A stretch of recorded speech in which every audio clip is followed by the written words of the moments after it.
All right, am I live? I think I'm live. Test 1, 2.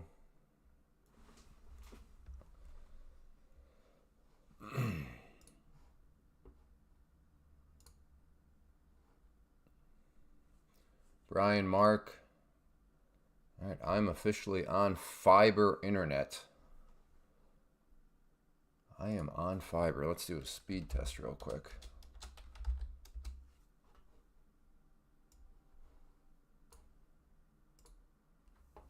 Let's see. I'm want to see the upload speed. There we go. So download's supposed to be 300.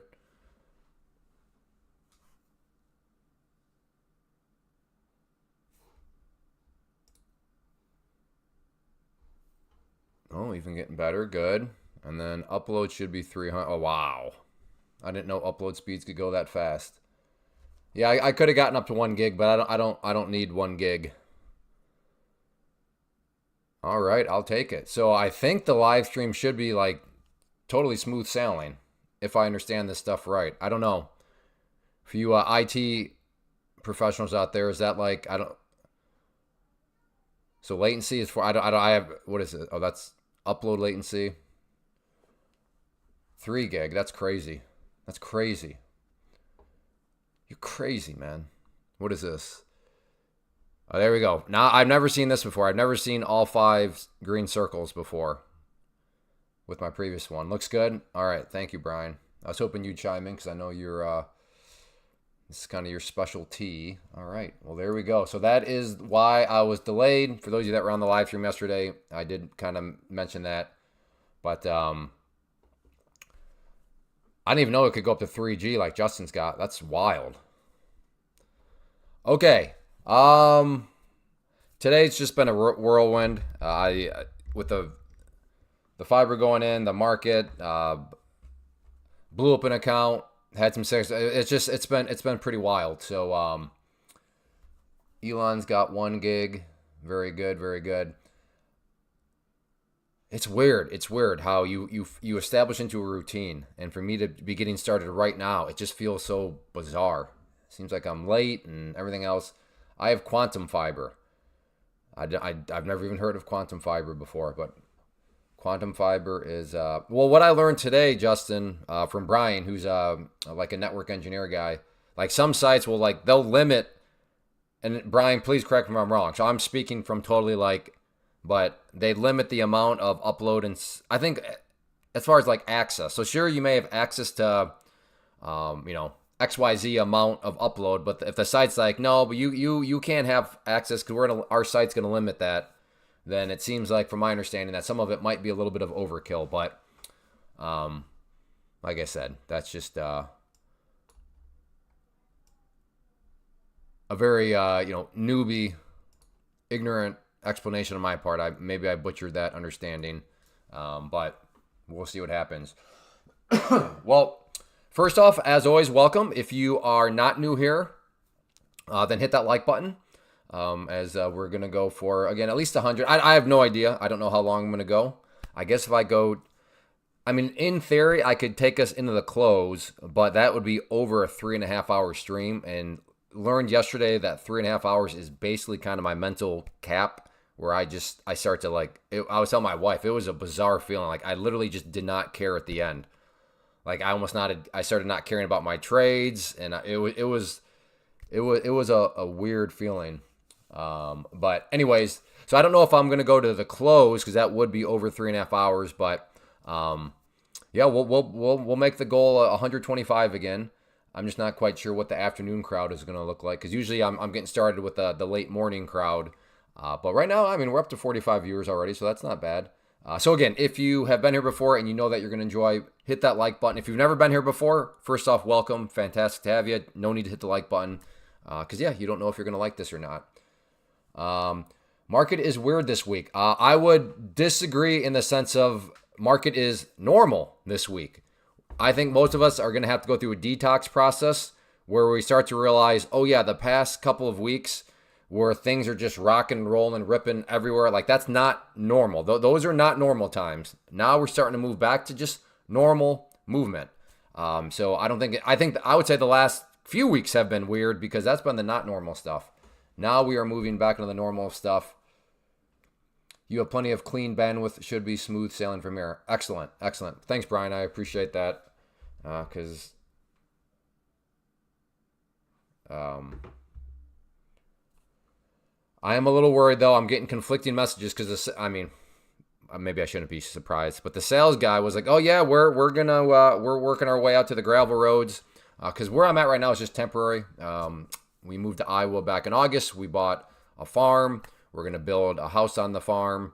And now when I say farm, I don't mean like it's a flat field with corn. I mean, it's got tillable, it's got woods, it's got a bunch of variety of things. But I was told that, yeah, the salesman said, yeah, we're going to get fiber down there too. That's like I was making a big push. And then this guy was like, I don't know about that one.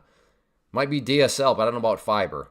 So maybe it's going to be back to Starlink. But I was doing some research a few weeks ago about how you can, like, I'm not even going to try to explain it, but like there's ways to help make Starlink even faster. Well, that's quite the move. I definitely don't trust buying the breakout here. Had the move come up and consolidate a little bit and then broke. I'd like that, but this has got me a little too scared to buy that breakout there. Again, if it came up here and then kind of consolidated out a little bit and then made a move, all right.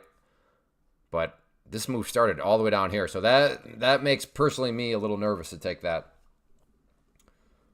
Yeah, no, I definitely do want fiber. I just don't know if it's going to actually be. So I'm going to, because the sales guy did text me, and he was like, hey, how's the installation going? So I'll text him and just kind of say, hey, I got a little conflicting message. Starlink has lots of latency. That's bad for trading. Well, we have a lot of members in the community that use Starlink, and they do pretty well. So, but I know Mark, I know some of you guys, you're totally like data IT snobs. Like Nate, I mean, you guys are a bunch of like, you have coffee snobs, you have wine snobs, then you have IT snobs. Mark's an IT snob, Brian's an IT snob. Like, I get it. Justin must be an IT snob if he's got quantum fiber. Like, I get it, right? Some people are sound snobs. Oh, well, you don't have your speaker set up exactly right.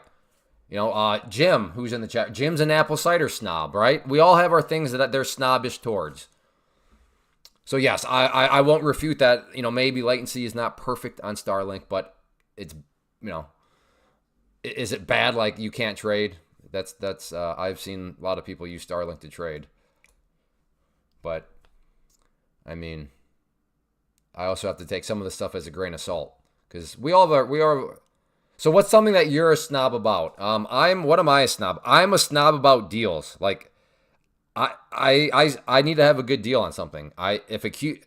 If there is a coupon available and then you don't use the coupon, I look at you as just a peasant. Like you're like, what are you doing?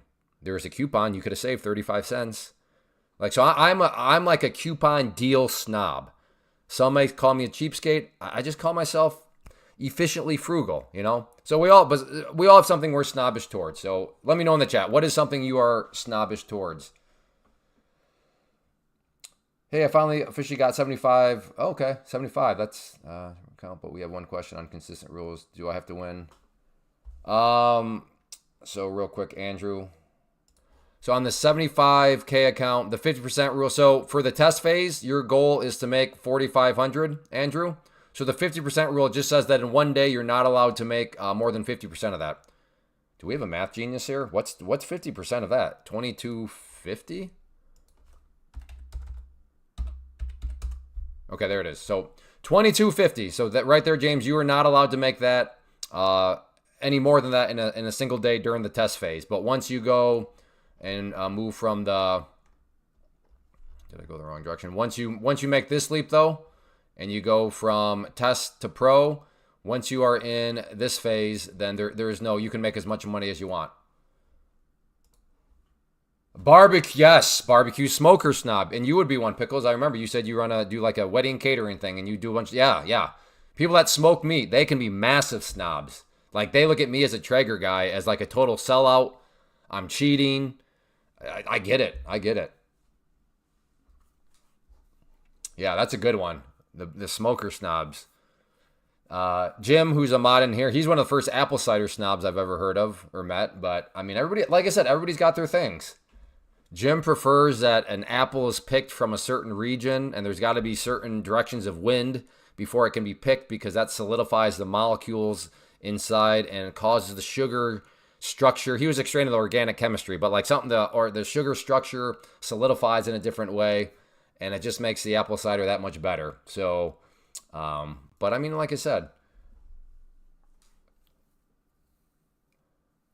morning clip. How's it? I think so far so good. Now I did reduce. I had 900 download, but I was like, well, let me try 300 because for me as in streaming, I'm like upload is my most important thing. When I upload videos for YouTube, that's the most important thing. But I was also thinking, but I also want to get used to Starlink if I have to get that. So I don't want to have massive upload speed and then just think. So I'm on 300 download now, but like going through everything here and getting it set up, I don't think I really noticed any difference in the download. But I just picked up a smoker. Nice. I love smoke. Like, again, I'm a total cheater, but I really enjoy smoking meat. And right here, if anybody noticed one of our favorite patterns played out here, the back test and go. So it broke the level here, broke that tread line, made the move, came back down, and then back up it went. Although, as I sail that, it's right down for another back test. I got plenty of wiggle room. It's a little slow. Let's see if it wants to come back down.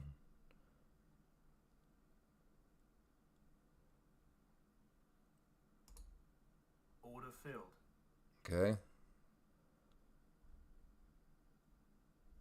Let's see if it wants to give me kind of some sort of bounce. Just 3 micros. I don't want to say goofing around that because that makes it seem like I'm not taking it serious, but I have plenty of gains in this account, so I'm not looking to get too crazy.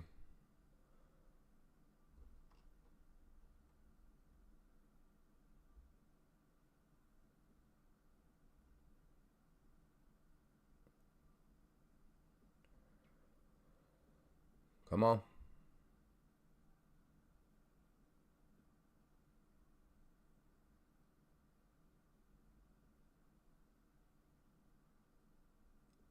Keep coming.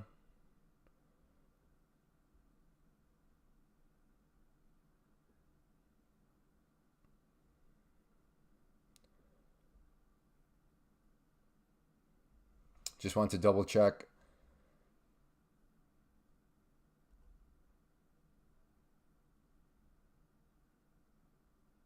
Come on.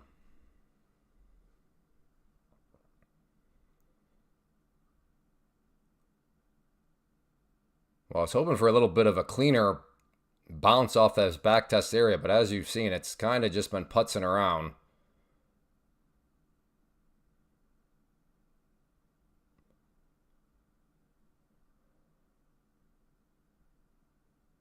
Oh my, right off my entry point, that blue line.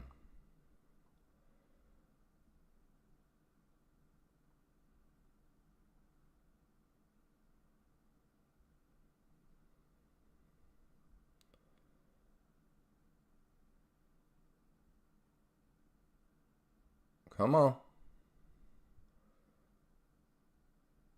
Come on, Cletus. All right, I'm just cutting the loss. Oh, that's called getting played like a fiddle. Once you pass the test with TPT, is there an additional fee to access the funded account? Good question, Elon. So normally, and this applies to all prop forums, when you go like from their test into their pro, there's what's called an activation fee. And with Take Profit Trader, usually that is $130. But the current promotion, so if you want to support the channel using code CLAY, that eliminates that. So there's no activation fee. So that's kind of like one of the hidden benefits of the current deal. Not only are the accounts right now 30% off, but then you also have that $0 activation fee.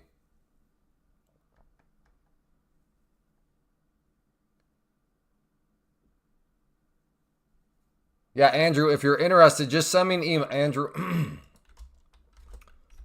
like if you're interested in joining, you don't want to wait until the Thursday night webinar, Andrew, just send me an email there and I'll explain. Whoops, that's not the right email I sent you. Can I edit that message? All right, I'm going to remove that. Let me try again, Andrew. Let me try again. Send me an email right now so you don't lose it in the chat. And I'll explain so that if you want to get moving, you don't have to wait until then. I apologize if I missed your. Okay, that makes. Yeah, I still did shoot. Yeah. That would at least, I think, probably give me a little wiggle room to maybe take some profit off there. I hope this income. Whatever. For comedic relief, it'd be funny if it just. But do you notice that? Isn't the human mind a weird thing? Sometimes it really does feel like the market's out to get you, because I waited and waited and waited. And then I'm like, you know what? I've had enough of this. And as soon as I got up, that's when it popped up. It really would appear like somebody was out to get me on that one. Now, it's not. It's just that's confirmation bias. But that's just funny how the market works sometimes like that. Jim's going to be a summer. Took another 8K payout today. Good job. Good job. I like payouts. I like 8K payouts. I like when 8K payouts are happening for members that have gone through my training. So there we go. Look at that. You could invest in my training program, my mentorship, and here Mark just took out and he's had lots of payments, but right there. That more than pays for my program plus some. Bought a smoker Sunday. Once you pay, okay. Cigar and bourbon snob. Just want to double check TPT reaches out when you pass your test account. Yes. How long ago did you pass, James? I'm done for the day. Made $750 this morning. That's fantastic. I found the trick to smoking a brisket is 180 to 210 hours, but you have to get the brisket to... Yeah. I like that's the like when I do pulled pork, I like it at like 203. So we're in agreement, Mark, because you said 200 to 205. Agreed. It's trading in a lateral channel. I mean, is it? Is it? It is until it isn't. That's what I was getting. It's like lateral channel. Lateral means sideways, right? I don't know if I'd say this is trading in a sideways channel right here. I mean, right there, it wasn't. It broke out of the sideways channel. Now, I agree. In hindsight, you can say, well, but Clay, it's back inside of the channel. Well, yeah, no kidding, in hindsight. But at that exact moment in time, it was not in a sideways channel. Oh, yeah, I got to go over the account blow up that I had today. I don't want... It doesn't show up anymore because it's gone. So I'm basically, yeah, don't remind me, because I'm not trying to avoid it. I'm not trying to hide it. I mean, I guess I could now in theory because it's disappeared now. My platform has taken it out, but I didn't have an account blow up today. Nothing like relaxing beside a smoker or sitting on the riverbank fishing. No jumping out of planes. Yeah, I'm pass on the skydiving. I'm not a big fisher though. I'm not a big fisherman. What size account would you recommend? This is my thoughts, Elon. I'm not saying it's the right way to go about it, but so what do I recommend? Again, I'm not saying it's the right way, but let's just operate under the premise you're going to blow up an account. Blowing up accounts is part of prop firm trading strategy because again, the risk is so insulated because you're not losing a whole bunch of money.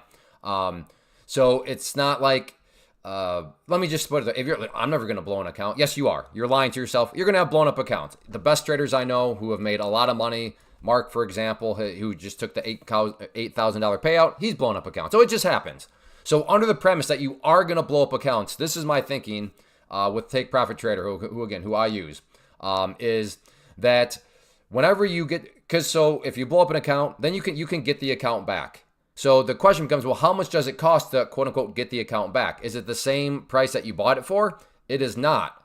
So on that note, I think it almost makes most sense to do the 150 account, because if the 150 account, sure, it does cost you 252 compared to, let's say you do the 25K purchasing power and that costs you 105. But if you do the 150, then once you blow it up, that next layer, it costs $100 to reset and get the account back. But it's $100 across the board. So for that same $100, would you rather be getting 25,000 in purchasing power or 150 in purchasing power?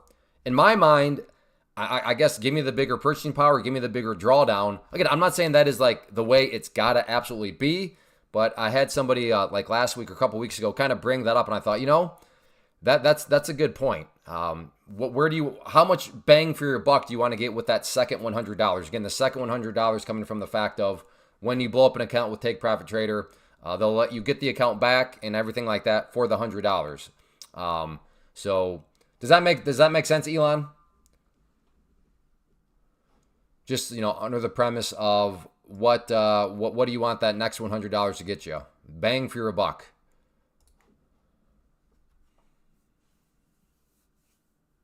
How many trades do I take on an average day? Oh, I have no idea. I don't know, maybe 10? Today, about 2 hours ago, I am just sitting above the 53. Well, yeah. Well, today's not over, James. But yeah, they'll reach out to you. But yeah, don't touch that account anymore. Do not touch it. Do not touch it, because remember, the day ends at 5 p.m. Eastern. From 10 a.m. From 10 a.m., it's been going in a sideways channel. I guess that depends on how you define it. I mean, some people would say, no, this is, moves in here. But, yeah, hard to say without knowing your exact strategy and such. All right, that move does make me feel a little bit better. Again, I think that trade that I took a loss on might have been a winning trade, maybe, because it did pop up. I don't know if that was necessarily enough, per se. So that does make me feel a little bit better. But if you missed it, I took this trade right here. I was waiting. I was trying to play the back test and go. And it wasn't necessarily going to be a scalp for me. So I was waiting. And I'm like, all right, I'm done with this. And I got out. And literally, those of you that hear it, they know I'm not exaggerating. Like the second I got out, it went up. Although we got an interesting area right here. See if I can pick up 3 micros down here at the green line. It has bounced several times before off this area. Doesn't mean it's guaranteed to bounce again, but I don't think I'm a crazy person for thinking it could bounce again.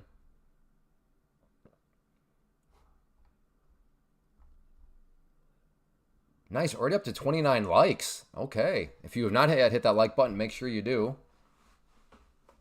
Good way to communicate that you're enjoying, finding value here. And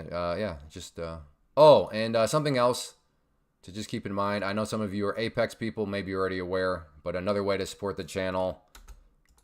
Whoops. So Apex they're doing a flash sale, I guess 80% off. So again, if you want to support the channel and you are someone that uses Apex, I don't use Apex. I just have members of my community that do, and they've been paid by them. Apex, I would definitely say, is probably more for advanced traders. Order filled. Order filled. Did I leave that order out there? I think I left that order out there. I did, and I'm in. All right.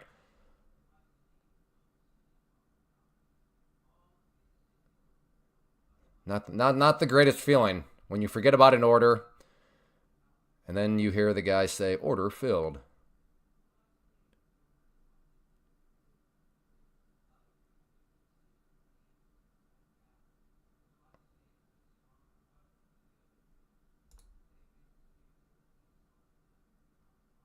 I'll try to get a scalp out right there.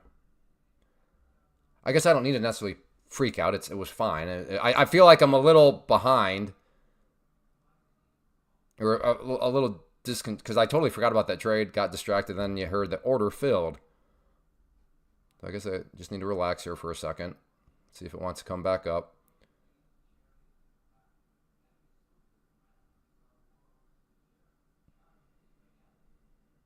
Can you recommend to restricted country? Mika, what country are you in?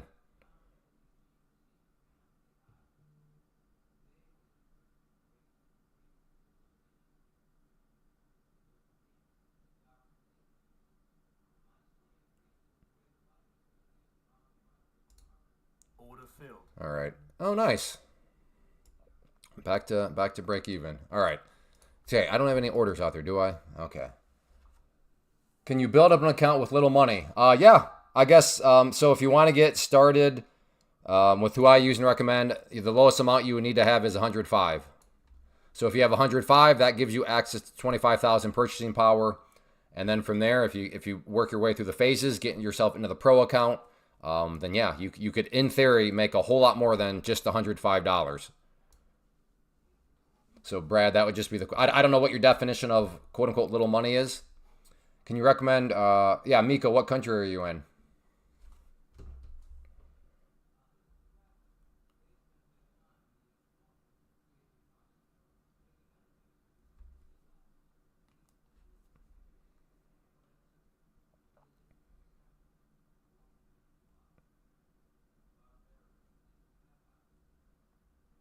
Gotta send a...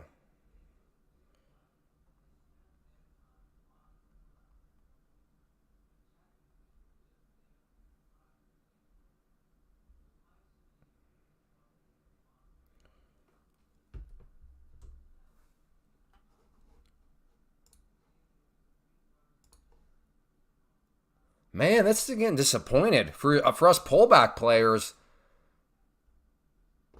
Seeing that move is what put me in a scalpy mood on that one, because I mean that one moved great and it worked out very nicely for a scalper. But I wasn't necessarily thinking a scalp on that one, but I was thinking about a scalp on this one because of this movement here. And I mean, to pat myself on the back a bit, I realize it's coming back up once again. It made the move up and then just poof, and I could have seen that move knocking me out.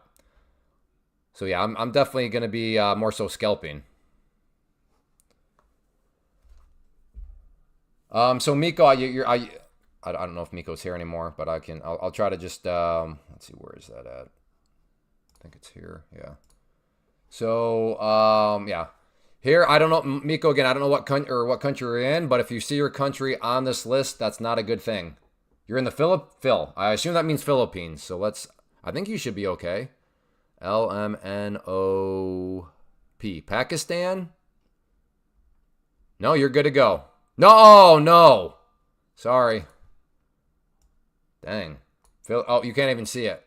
But no, it does not look like... Now, to be fair, you could potentially go and try Apex. Apex might be open to Philippines. I don't know for...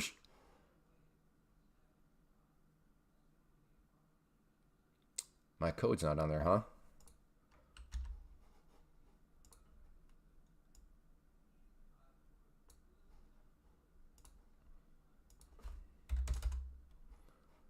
Let's see if...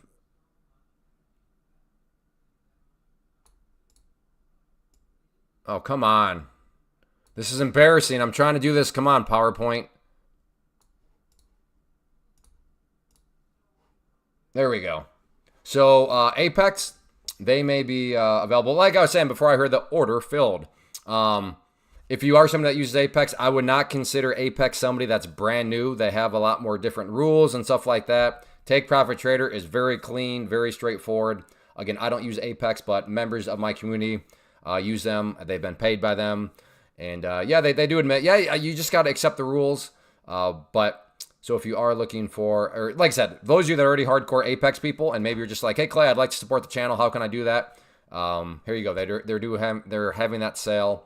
And if you want to, like I said, support the channel, Apex, and then just use code Clay for that.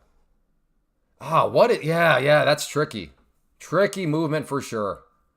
Because if I'm being brutally honest with myself, as much as it pains me to say, had I not gone to scalp mode, so I was in scalp mode for the reasons I already, right here would have, not scalp mode, would have been profitable because it popped up, but that's where I took a losing trade. This one I was in scalp mode and it brought me back to break even.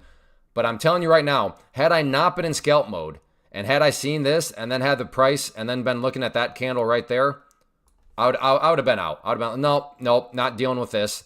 And then to just see it do that afterwards, man, that would have been rough.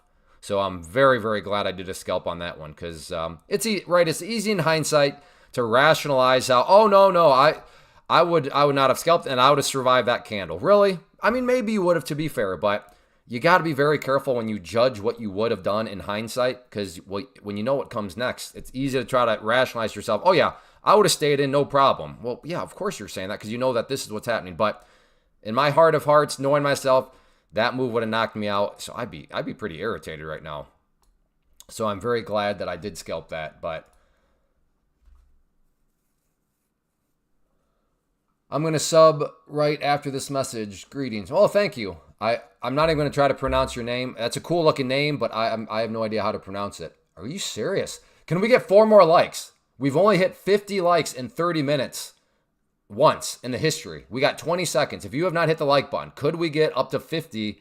Again, that'll just be the second time in the history of the live stream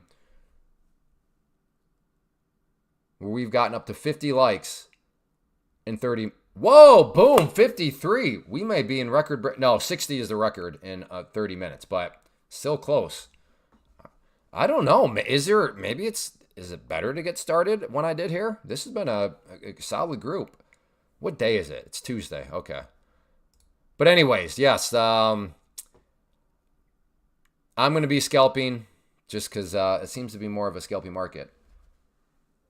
What do you mean when you say you're scalping? Looking for just very minimal moves. Like a non-scalper would buy this breakout here. So as an example, they'd buy the breakout of this trend line. And, or let me put it this way. So right here, a scalper, the price went up above that yellow line. For a scalper, that may be all they need to pull out some profits. They're in, they get a bit of a breakout, and it did break out. And that's all a scalper needs, very minimal move, bam, and they're out. But the people that are not scalpers are saying, well, no, I'm looking for the breakout, and I'm looking for this thing to push 10, 20, 30 points. So in that situation, they're not happy. They probably had a losing trade because the scalpers made money, but if they wanted more, well, it did not give more. It went down.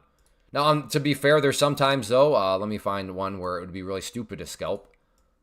So right here, like a scalper comes down here saying, all right, I want to scalp off that pink line, the 200 period moving average. So it comes up a little bit, they're out. I don't know, maybe they get out like right here. Well, the person that was like, I'm not going to scalp, I want more movement. They're saying, you dumb scalpers, look at all that money left on the table. Whereas in this situation, the scalpers are saying, you dummies, why you want more? Why are you being so greedy? Just take a little scalp as a one. But again, that's not to say one way is right or the other. There's always going to be somebody that looks kind of foolish, and other times the other person looks foolish. Thanks for responding. 105 is a big money to me. Silly question. If I blow the account, I won't owe more than I invest. No, that's the nice thing. So that's part of Pam's plan here, is that you have Pam's plan is just an argument for day traders that they should day trade futures through a prop firm. And part of the prop firm explanation is the added risk control. Specifically, you protect your own money. So that's what you're essentially asking about there at Adam, where if you were to blow your account, you don't know anymore, you would just be out. It's just the cost of the account that's actually at risk. So you're allowed to lose up to $1,500. Now, this is all a simulated environment because it's a test phase, so it's not like they're going to lose $1,500.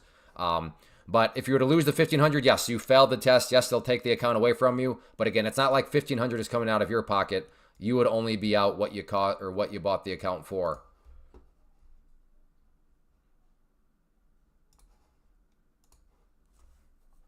What is easiest to deal with taxes? What is easiest to deal with taxes? Just, prop firms. Again, Pam's plant. All they do is send you a 1099 form. That's it. And that's what you'll give your accountant. Anything that you withdraw that the prop firm pays out to you, because technically you're a contractor for them, you get a 1099 form, and that's what you give your accountant. 1099. You don't have to give them all this stuff and wash sale rules and all this just gibberish that comes with other things. Very, very clean, very, very straightforward tax reporting. $20 left to finish. You got this, Ravshan. You got this. No problem. $22 to finish the 50K. You got this.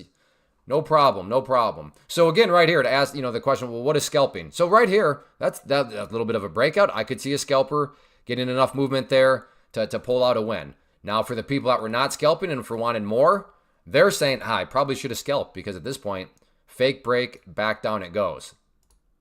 So yeah, and in the nutshell, a scalper is just looking for a very, very quick little trade.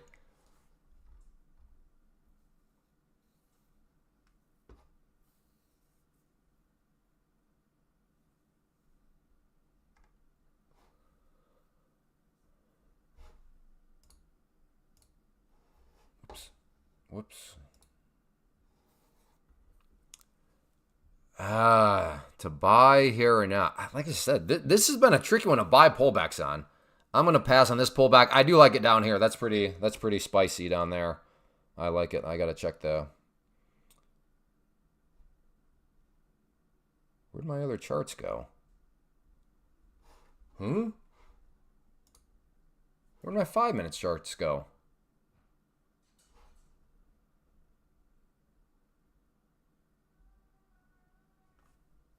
Did I exit out of something? What is going on?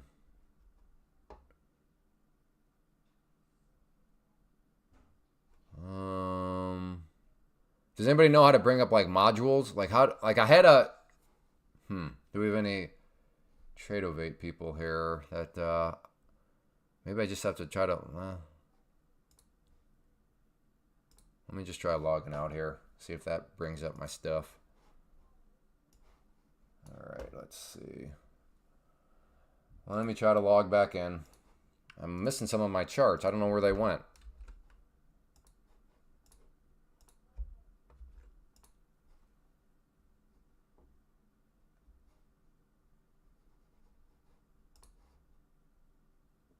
There they are. So nothing a little log out can't take care of.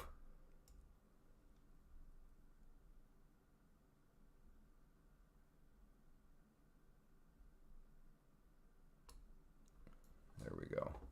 Okay, yeah. What is that? What is that right there? 1905. Okay.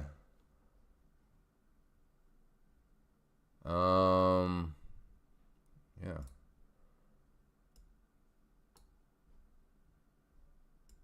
See if I can get a little bit of a bounce off that area.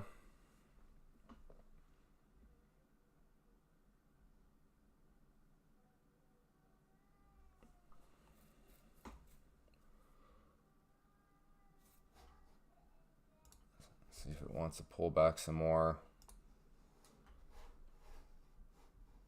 Brother, I got all sorts of stuff going on. Looks like my life is in shambles right now.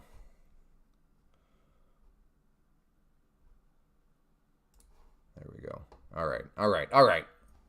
I'm cooking. Let me cook. A break below 30 is breaking down a trend line, but to be fair, I'm not trading this. Too choppy for me.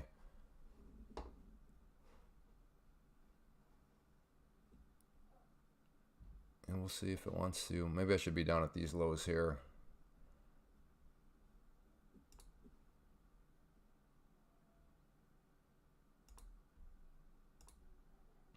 Or maybe it's going to bounce right off of VWAP. The one time I don't buy the level I probably should. But I'm a little skittish on the pullbacks. If you've been here, I've done 2 pullbacks so far. Neither has been very clear sailing.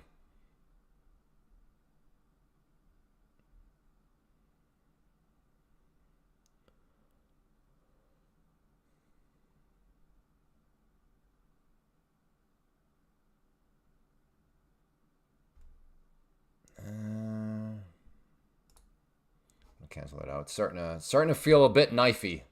I'm not a huge fan of the falling knives. I never asked how is everybody's day going? Green, red, terrible. All right. Well, I would have been filled right there. Guess we'll see if it would have been a. Nope. I'm glad I pulled that out. Like I said, it's starting to seem a little bit too knifey. I'm not willing to short because that seems a little bit too much like FOMO, chasing a short. 5 minute is approaching the 200 period, so I don't know. Maybe we have something there. Green Day, day 3 of the eval, doing okay so far. Very good, channel. Glad to hear that.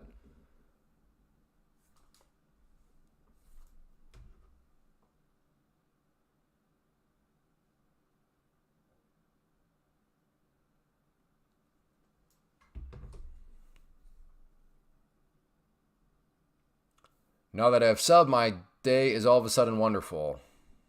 Well, I'm glad subbing to the live stream could make your day wonderful. That's what I'm here for. 970 is the 15-minute lower range.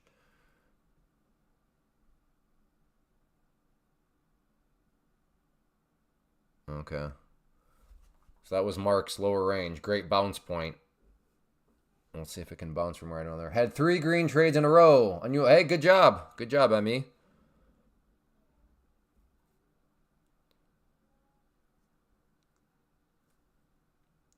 Yeah, there's a pivot point down there too. Let me just bring over the 5 minute. I'm not trying to like make it all. So you had that brown line there, which is a pivot point, and you had the pink line, which is a 200 period. So yeah, in hindsight, why didn't I just buy right there? But again, we're all really good traders in hindsight. This is awesome, Clay. Started take profit trading today for the first time, up 700 on day one. Nice, Zane. What size, what account did you go with? Good job. I mean, good job regardless. Just curious. So 70 up to yeah, good call, Mark. That would have been. I mean, I don't know what you would be looking for, but that was a little over 10 points you could have gotten there.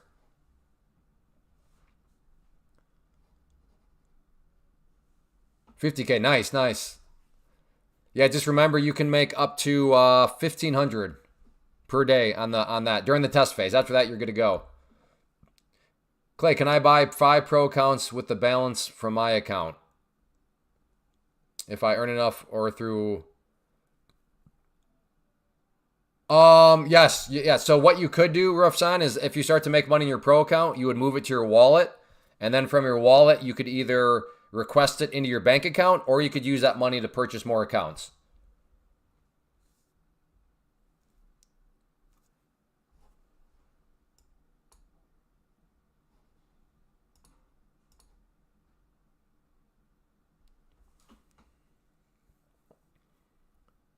Yeah. Very knifey. 1, 2, 3, 4, 5. 5 red candles in a row.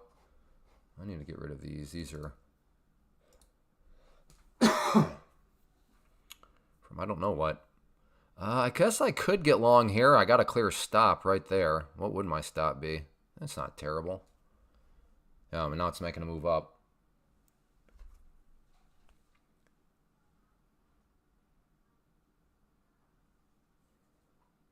Yeah, okay. Yeah, Ref Shan, I just read your message again, and I answered that correctly. Yes.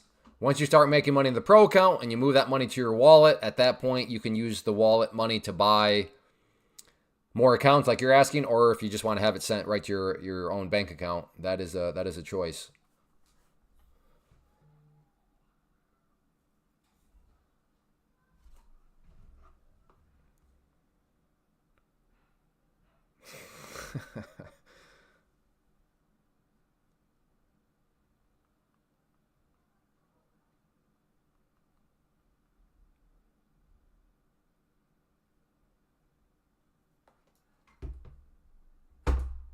Where do you find the VWAP indicator in Tradovate? You come up here to indicators, and then you have to run I think explore community indicators, and then it's under the CE tools. So then right there, CE VWAP.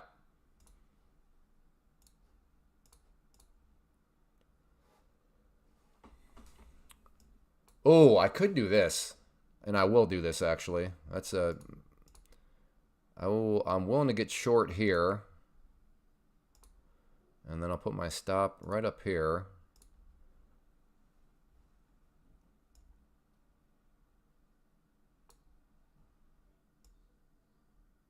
There we go.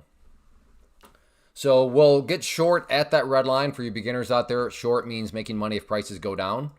So if prices go up, that's not a good thing. I would lose money. But yeah, we'll see if I can get a back test to there and then get this to come back down with very minimal risk. But step one to that is, the prices still got to move up a little bit more. Yeah, we'll see if, I suppose some people are probably playing this bear pennant here. They see this, and then they're using this as the bottom of the pennant, and then there you go. So there's the bear pennant. So yeah, I would not call you crazy to take a breakdown of 940. I'm not really looking to play breakdowns in today's market, but like I said, I want to call you crazy. There's logic behind that. I see the pattern you're playing, and that's what trading's all about. Doing things that have logic, doing things that have rationale behind them. I'm not just acting like a degen that's just doing things randomly, but to actually have a thought process. So again, I'm not going to take it. I'm in more of a not necessarily feeling comfortable taking breakdowns and stuff like that, or even really breakouts. But yeah, again, I would not call you crazy at all if you decide to take the trade. Wow, this is really impressive. We're only 35 away from 100, and we're only at 45 minutes in. I don't know if this is just me starting later, so this is like a different group of people. I don't know what's different. I wish I had information, but this almost makes me want to wait till 12:30 or whenever I don't know when I started. 12:15, I guess. If it's 1, we've been going for 45 minutes. I don't know. Have I just been starting too early? This is crazy. If you have not hit that like button, hit that like button if you're enjoying.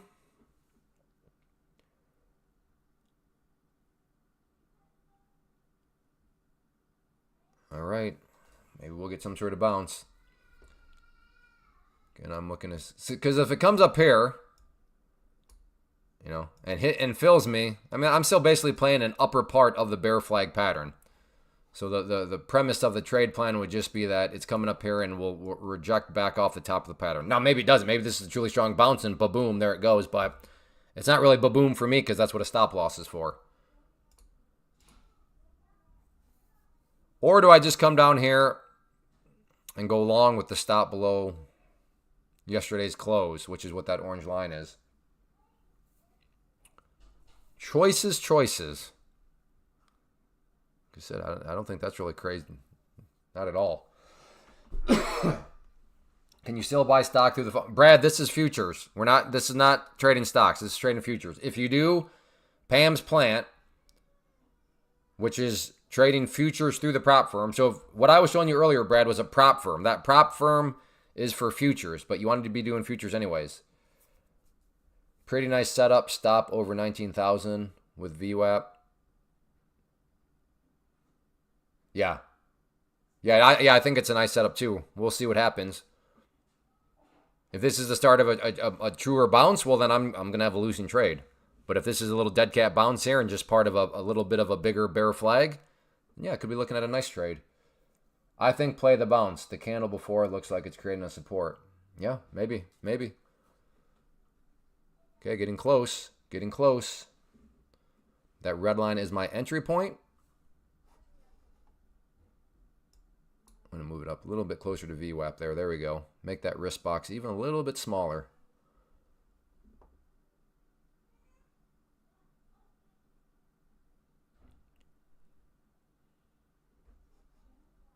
Like I said, if this is the start of a much bigger bounce, well, I'm gonna have myself a losing trade. But that's okay. Because I know it's not like I'm gonna blow up my day. I'm not gonna send myself red.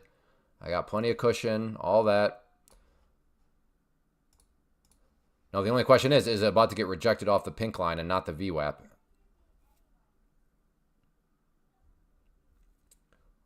Only hindsight will tell us.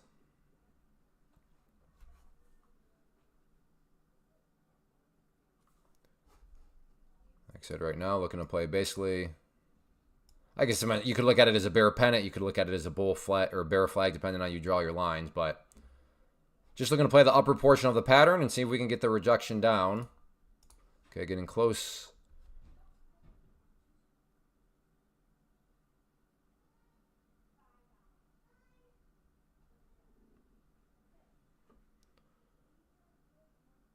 Does it want to come up and fill me? Again, I'm going short, meaning if I get filled, I want prices to go down. So yes, believe it or not, beginners, you can make money in the markets when prices go down. That is known as shorting, going short, and that is what I am attempting to do here. But if this is a truly strong bounce, well, it's going to be a losing trade for me.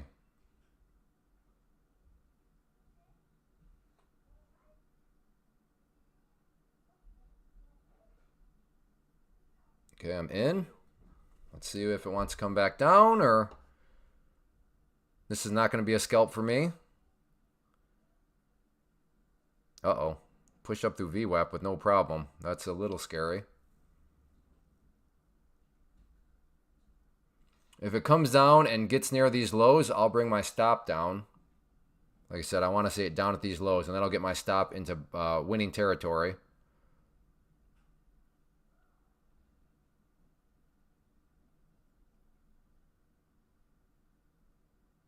Yeah. And it's going to be a lose. No, lose.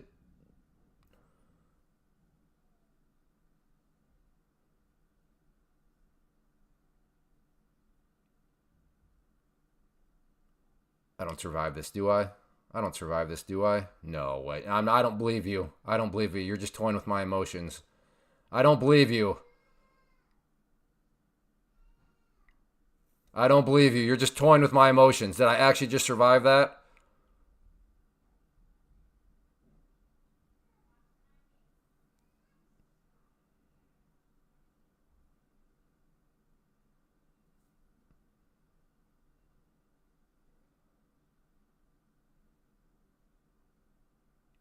I don't believe you.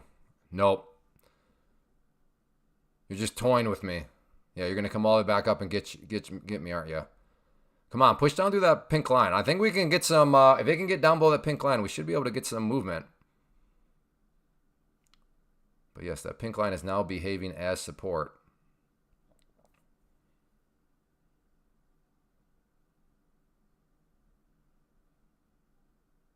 She does not want to push down through there.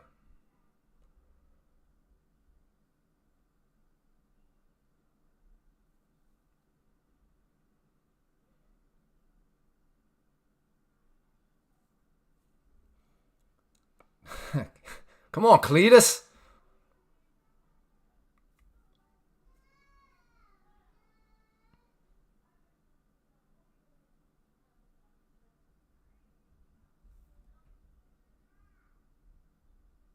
Come on, needing to come down some more before I move my stop. Come on. There we go. All right, there we go. This will be a winning trade.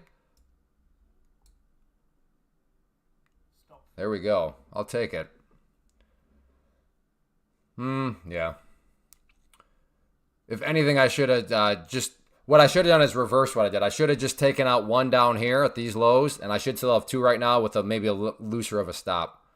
But I am still in a scalpy type of mindset, but for the record, I should have taken one out down here, and then I should still have two up around that area. So even if that would have still been like, if this thing explodes upwards, I'm not going to say I still played it right. No, I should have just taken out one, but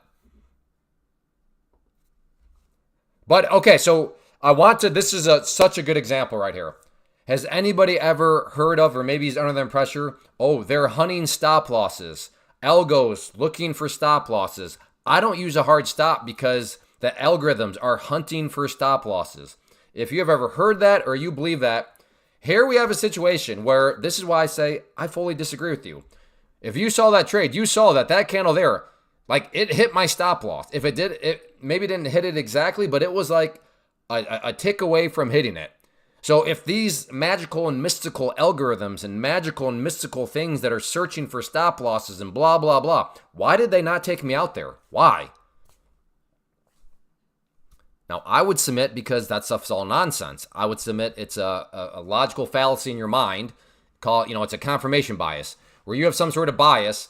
People are out to get me. So when they get you, see, I told you. But when they don't get you, like if you would have an instant like this, and if we're all honest with ourselves, I think we've all had an instance where we're like, how did I just survive that? But I don't want to think about that one because that's not confirming my bias that there's stop loss hunters and algorithms and all this stuff out to get me, right?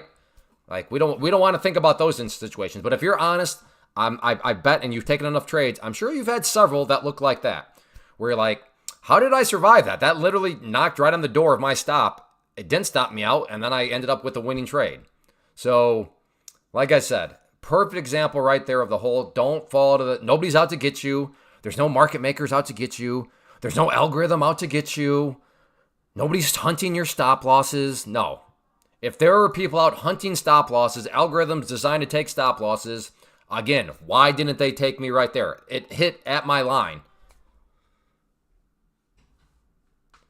Your size. Oh my goodness. Yeah, that's it. Yeah.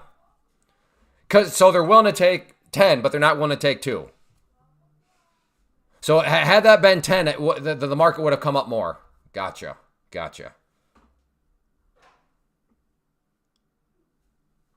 You accounted for it and allowed enough wiggle room. Yeah, I guess the algorithm was like, we're going to take everybody from 19,000 to 19,009. We don't care about the size. We're just going to take everybody from that point to that point. But at that point, nah, we're not interested anymore. Oh, how convenient.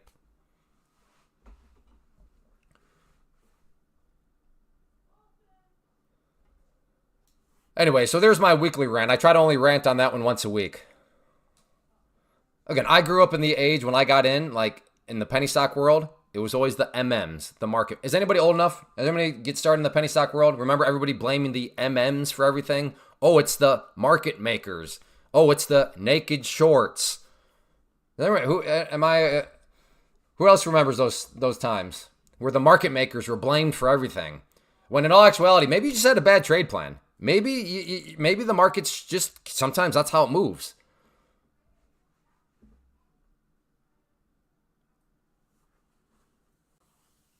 It moves towards liquidity. I mean, okay, fine. It moves towards liquidity in the sense of, like supports and resistance levels. But that's also a little arbitrary because it's like, okay, well, so is this now liquidity right here? Is this the liquidity area since that's a resistance area? So is the price going to head back? Like, I even that's kind of like, I get it. It makes you sound cool. Like, oh, well, the market heads towards liquidity. It's like, no, the market just goes based on supply and demand. If more people are buying at a certain moment, it's going up. If more people are selling at a certain moment, it's going down. That's how it moves. It's supply and demand. At the core, like, let's not overcomplicate it. Supply and demand. If more people are wanting to buy than are willing to sell, guess where the price is going? Up. If more people are willing to sell than they are rather willing to buy, guess where it's going? Down. If the exact amount of people are willing to sell and buy, where is it going? Nowhere. Don't need to overcomplicate it.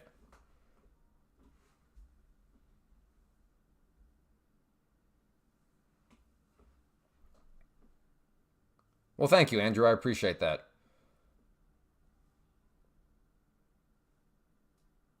AMC pushed. Oh yeah. And the naked short, excuse is still around, but that's like literally one of the oldest. Like, I'm an old grandpa now. Like, I got started. I walked to school both ways up hills in my bare feet in 7 inches of snow in scorching heat. With the rattlesnakes biting at my toes. Like, the naked short angle has been around forever. Some people make me feel really smart. Hopefully I'm one of those people. How do people decide when to buy and when to sell? I don't know. That would be dependent on their strategy. Yeah, according to StockTwits, Clay and his followers move the market by shorting. Yeah, that's true. Jillian remembers the iHub days. Oh, yeah. Yes, exactly. Synthetic shares. Yeah, all these synthetic shares. For those of you that got involved in the markets during COVID, I'm sure you remember that all this stuff, the synthetic shares, blah, blah, blah, that was supposed to take AMC up to $100,000 per share. But it wasn't happening because of synthetic shares and shorts and blah, blah, blah. And it's like, or maybe just because the company was dumping a bunch of shares in the market because AMC was struggling as a company and trying to raise money. Is that at least possible? Is that a plausible reasoning? Or does it have to be all these conspiracy theories? Like, is that Occam's razor? What's it says? Usually the most straightforward explanation is like probably the accurate one. I don't know if that's Occam's razor or not.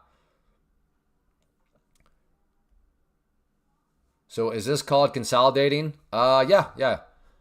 It's also called building a bear pennant. So I would not call you crazy at all if you're interested in shorting that line. You could use a VWAP as your stop. We have this move down right here for you golfers out there. Let me make it a little bit more visual. Put the golfle up here, upside down pennant. This would be a bear pennant. There are no guarantees though. But would it shock anybody if the price came down here and got some more continuation, or at least down to that orange line? I don't think anybody would be shocked by that. Again, no guarantees, not for sure to happen. Oh, I better put a question mark there. I don't want somebody logging on and saying that's what's supposed to happen. Again, not guaranteed to happen, but would I call anybody crazy if they're like, yeah, I shorted right here? I'd be like, oh, you shorted a bear pennant breakdown. It's like, oh, I see it. So it doesn't mean it's going to work out, but I would never be like, well, that was a crazy move. Why would you short a bear pennant breakdown? It's like, no, because it's a bear pennant and it's breaking down. Like, there's logic. Doesn't mean that it's going to work. There's no holy grail strategy, but that's a situation where I would certainly not call anybody crazy. Let's get that line in place.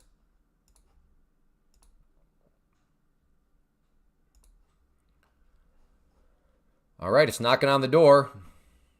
I'd like to see it bounce up. Never mind. Well, here we go. Can I look at SPX? Maybe. I'm not going to commit to it right now. I'd like to watch this price action. Adam Arun is self-destructive. I got away from. No, I think he was quite the genius. right? He like creating a ticker symbol of ape. Like he totally played that cult. Like he milked that cult dry. Okay, so there's a bunch of crazy people that are literally in a cult. Like that ape cult, that ape thing was a cult. Like some of the messages I got, I'm like, oh boy, you're in a cult for sure. That was an absolute, without doubt, cult. I think sometimes people think cults only deal with like religious type matters. No, they exist in other matters. That was a cult, and he played them like a fiddle. I remember ape ticker symbol, all this stuff, just to get them to keep holding and buying, so he could keep dumping shares to try to keep the company afloat. So yeah, I personally think he was pretty smart. He played that whole, beautiful breakdown. Beautiful breakdown. What happens here? I don't know. Could very realistically bounce, but I would think that if you're, well, for sure the scalpers, they've already been in and out. But for the people that are looking for more push down, that's definitely going to be for those of you that want to see, you're just letting it play out. That's next battleground for you. But yeah, very nice breakdown. Hi Clay, I opened an account with Tradovate. Made 500 on the simulator. Good job. I thought I could immediately start trading with real money though. I'm not sure what you're saying. You open an account with Tradovate or with Take Profit Trader, the crew? Oh yeah, exactly. Yeah, yeah. For cults, look no further than the world of politics, right? Everybody kind of gets in their mindset, and they're willing to die on swords, die on hills. Whether or not the hill makes a whole lot of sense, if you break it down and think about it critically. Let me put it this way. I think a good sign that you may be in a cult is if you refuse to even agree to disagree with somebody. If you can't even do that, like I said, I'm not saying you're in a cult. I'm saying that's kind of sketchy on your part. Like if you just, no, I'm not going to even agree to disagree. Like if you can't even do that, that's not good. Noah, hello. Very true, but I think he was shorting his. Oh, okay. So take profit. I opened an account with Trado. Oh, okay. So what you meant was you had a prop firm, or Take Profit Trader. You're using Tradovate as a trader. You made $500. I thought I could immediately start trading with real money though. Well, right now you're in the test phase. You're in this phase right here. You've got to prove yourself as a trader. Once you move into this account is where when you start to make money, you can begin to withdraw the money. In the Pro account, you would get to keep 80% of what is made. If you move to the Pro Plus account, you get to keep 90% of what is made. But right now, as far as I can tell, you are in the test phase. So the test phase is you got to prove yourself first in order to get to the Pro account. And you said, well, you didn't say what size account you're doing, but the test is right here. If you're doing a 50,000 purchasing power, you got to be able to make 3,000. Not allowed to lose 2,000 though.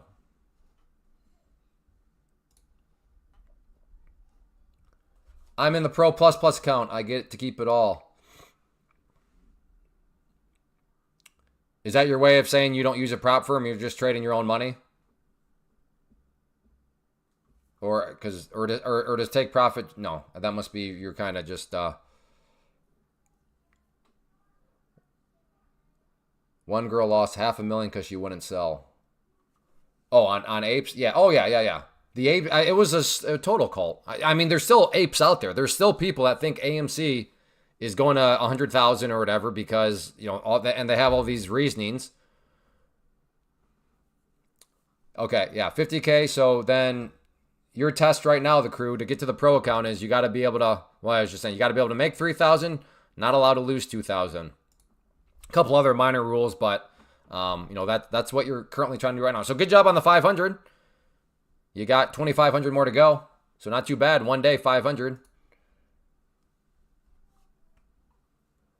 I'm just saying this now, just because I've learned that I want to give people plenty of heads up. But I'll always go a minimum of 2 hours. But if we're going to keep the live stream going, keep the party going, I want to make sure people are interested. So by the 2-hour mark, I want to make sure we have at least 100 likes. We only need 25 more. So we have basically an hour to get 25 more. But just the heads up, I'm trying to build the habit to just let people know at the hour mark, hey, we have one more hour to get XYZ amount of likes left to get up to 100. Someday, hopefully, at that point, because I want to obviously continue to grow the live stream. Hopefully at one point, to keep the party going, we'll need to be at 200 likes. But for now, at 100. So just FYI, if you have not hit that like button, you're enjoying, and you want to make sure the stream goes beyond the 2-hour mark, we got to get the likes up to at least 100. What do you think about that whole Robinhood? You never explained. What is this Pro Plus Plus? Was that just your clever way of saying I'm trading futures with my own money? Is that what you're just saying? You're kind of trying to crack a joke? What do you think about people blocking people interacting with GameStop? No, first of all, only a couple did it, and they only did it for like a couple days. And they did it because the broker just needed to protect themselves from margin and stuff like that. But no, it's not manipulation. That was just like I said, my broker never blocked any of that. But you had a bunch of people that were doing it, and because those moves were so crazy, like GameStop, AMC, those are crazy, crazy moves. Because you have to remember wow.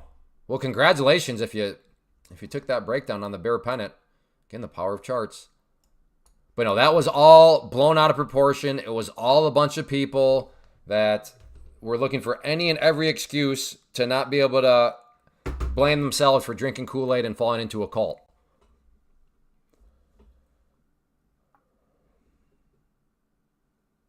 Yeah, that's what I'm thinking, James. I think he's like, no, I trade futures with my own money, which I think is a little ridiculous. Yeah, you get to keep all your profits, but you also get to eat all the loss when a crazy move happens or you go on tilt or something like that. The consistency rule is a pain because if you get a nice... Well, Carlos, and with Take Profit Trader, the consistency rule is just during test phase. Once you're in the pro accounts, Carlos, you can make as much money as you want. Please explain the strategy. Why did you just said short? I already explained it. I'm not sure what you're asking. I mapped out this bear pennant and said, hey, I'm not going to take it, but I would by no means call you crazy if you're like, I'm shorting the breakdown of the bear pennant. That was the strategy. Bear pennant breakdown.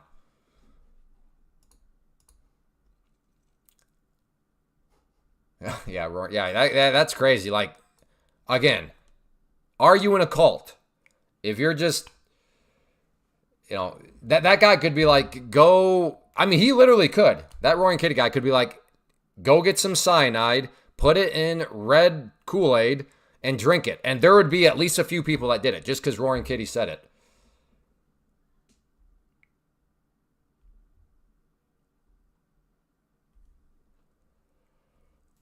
Yeah, that was a really sad story, Jared.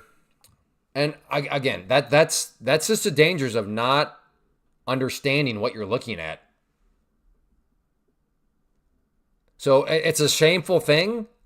But at some point, where do you draw the line? Like, hey, the information was there. I'm sorry you misread the information, but like, it wasn't what you thought it said. I get it. I get it. What it said was like totally freaky, but like, that's why education is very important. So you know what you're looking at. Unfortunately, sadly, tragically, that kid did not know what he was looking at. Very sad story.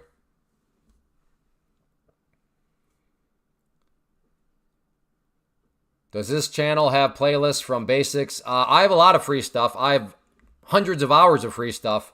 But if you want a structured system, you probably won't like my answer.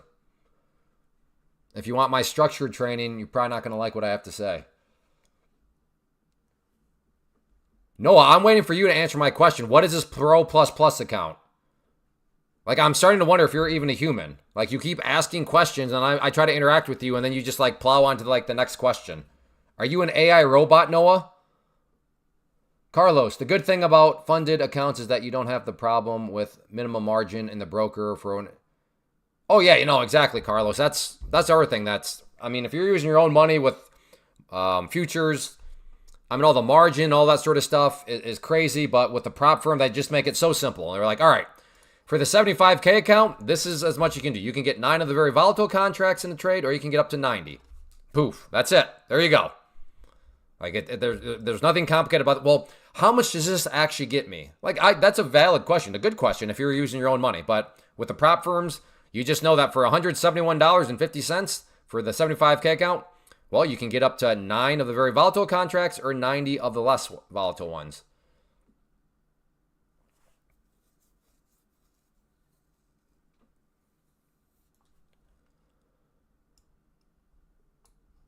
Still kind of curious about that trend line right there. Do we get a back test of it? I guess technically speaking, we already did get a back test, didn't we? Look at that. Again, you long time hanger outers, longer time people that have hung out in the chat room. You've heard me talk about it. Broke down. Did it get the back test? It did. Look at that. Beautiful. Came up, bumped its head on it. And that was a clap. Beautiful. I wish every back test and go was that smooth and clean. So fresh and so clean. Once again, I just dated myself.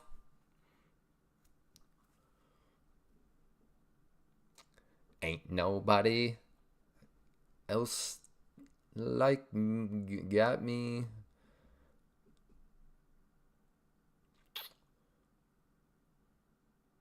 Yeah, I did go to public school, so I went to public school, so I know all the things I probably shouldn't. Ooh. Is that worth it? Or am I cooking? Am I adding too much spice? I'll let you be the judge if this is too much spice. I don't know.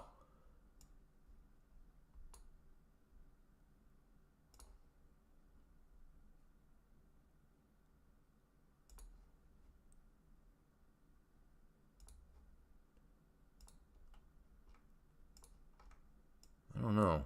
Yeah, that's an interesting tread line. Maybe a little too spicy, though. I don't know.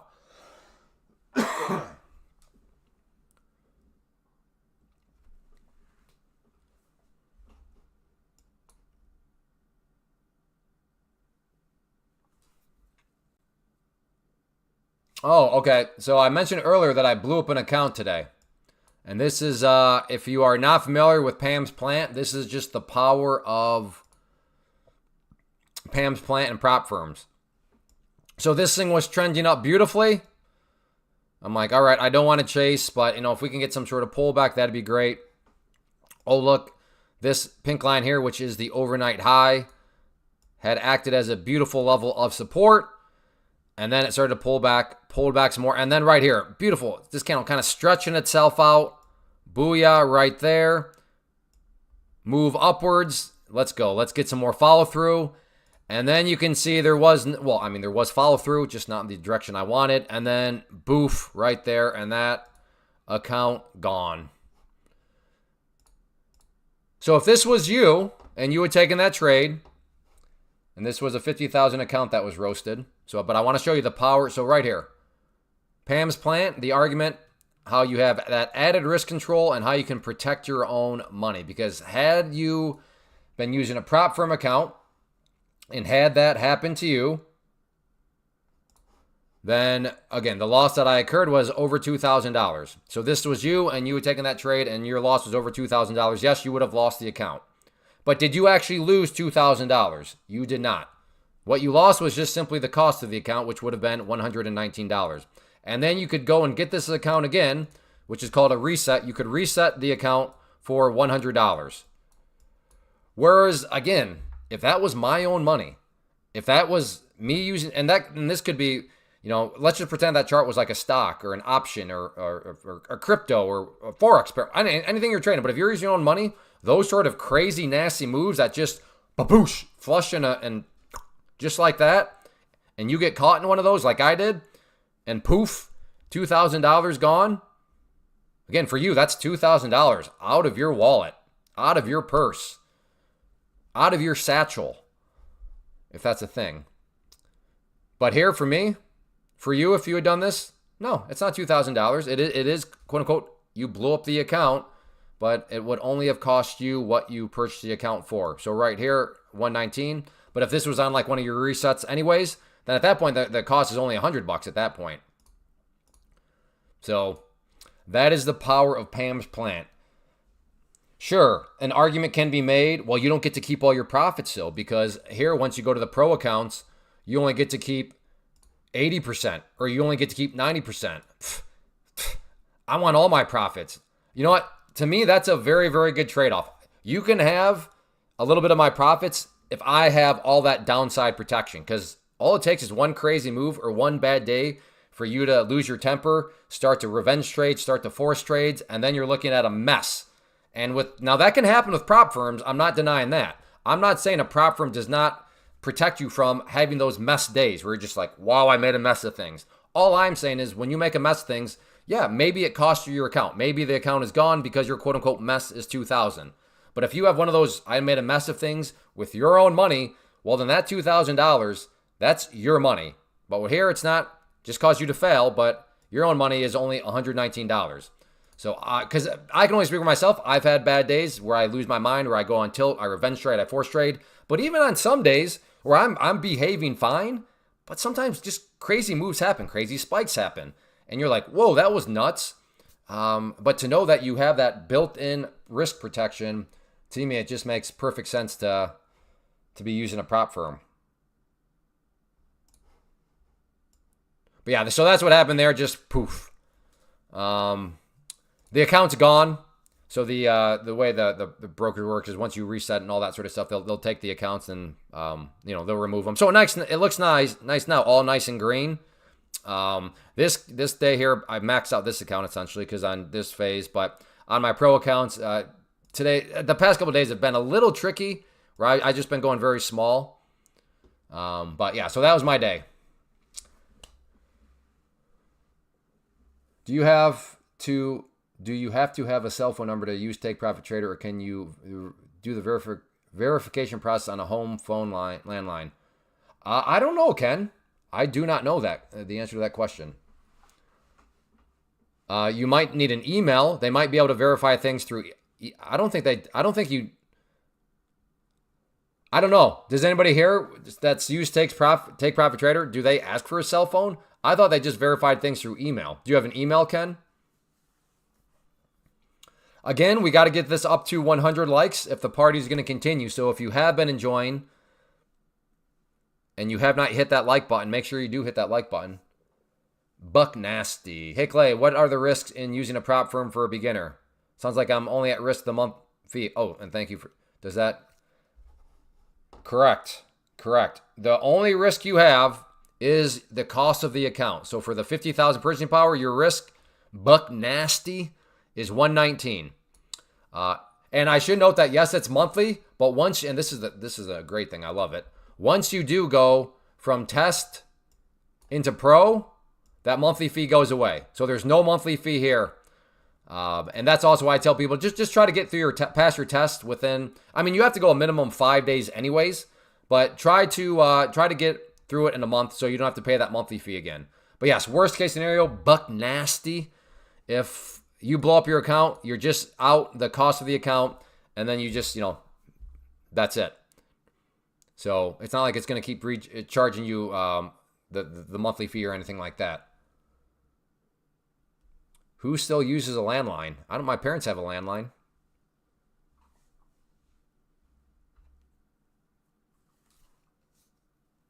Phil, but I mean, be honest with yourself, Phil. You're clearly you're some young little punk. That's fine. I was a young little punk, but someday you're going to be doing something that some young little punk is going to look at you and be like, "Who still does that?" Just remember that, Phil. Someday a young little punk is going to serve you some young little punk humble pie. You're welcome, Buck Nasty.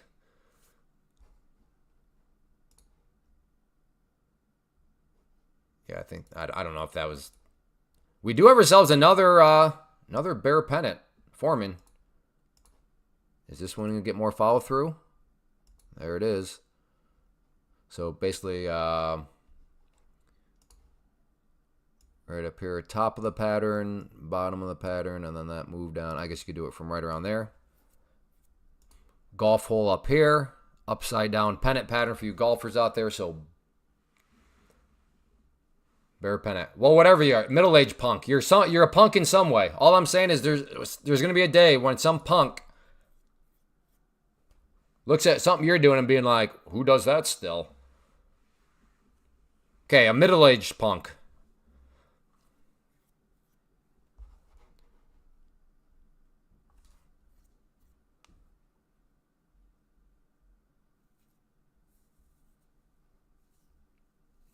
trying to think. When do I usually log off? So if I 10:30, yeah. So I'd usually be logging off right around now. So we're kind of in uncharted territories in the sense of I don't think I've ever done a live stream during this part of the day.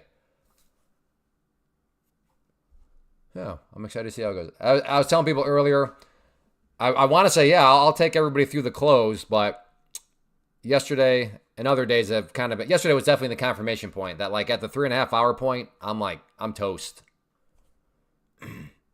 Hey, Evil Shadex, that a boy. And thank you for the super chat, but just passed the account. Fantastic. Good job. Good job. 50K if I remember right. Ooh, is this a short right here at the top of this pattern? Maybe. Maybe. Let's see if it wants to come up and then come back down. Maybe I can try to catch it on the way back down.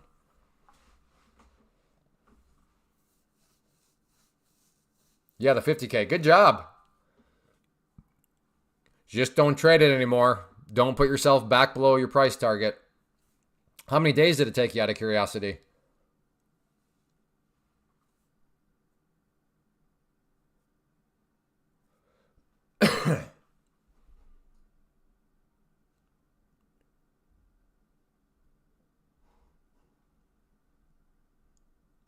What I will do is I will take a short up here.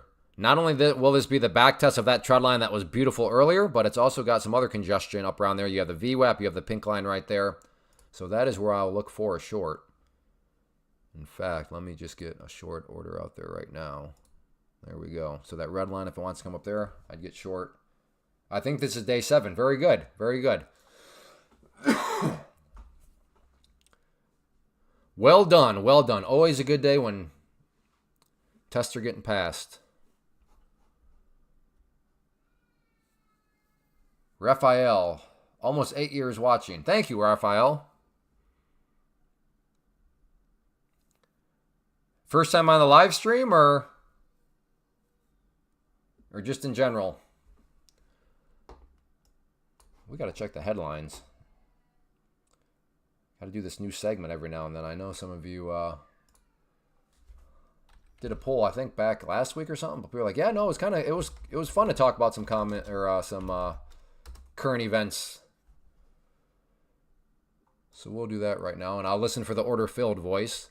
So as always, as I talked about, we got to check on the bonds. Bonds is the most important economic indicator. So where are those at today? Okay, all right. Nothing crazy, actually dropping a little bit. So that's good to see the bonds coming down. Are we getting close to a fill? Maybe.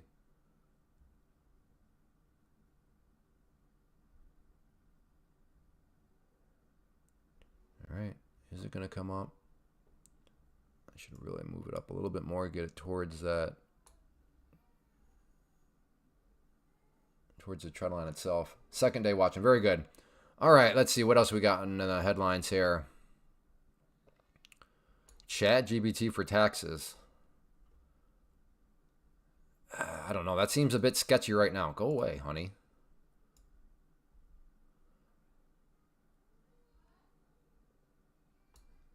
Apple airlifted iPhones worth a record $2 billion. Wow, from India in March. Trump is shredding credibility with allies while China benefits, former advisor John Bolton says. HPE shares rise. U.S. inability to replace. Yeah, this is. I remember reading this earlier this morning. This does not seem good to me. U.S. inability to replace rare earths supply from China. Like, I get it. Like, I'm all for playing hardball. I'm all for negotiating. I love a good negotiation, but like, you have to hold some cards.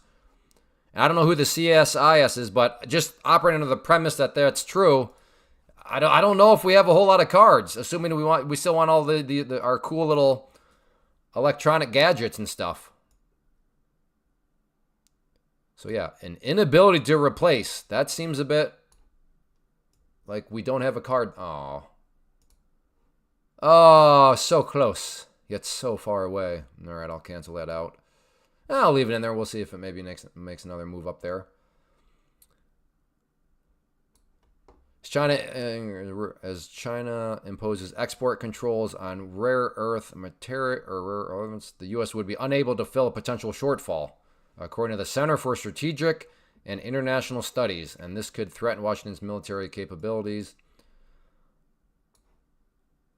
Beijing earlier this month exposed export restrictions on 7 rare earth materials and magnets used in defense, energy, and automotive technologies. Man, that does not seem like a card that we should be short of. Again, I don't know who the CIS. Again, I'm just operating under the premise that whoever these people is an unbiased group. But yeah, assuming they're unbiased, this doesn't seem necessarily the best thing for negotiating leverage.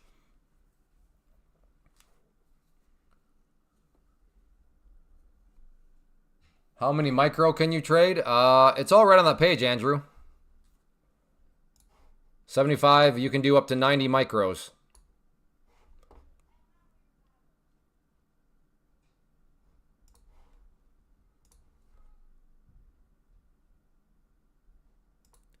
Saw this yesterday. U.S. businesses sue to block Trump tariffs.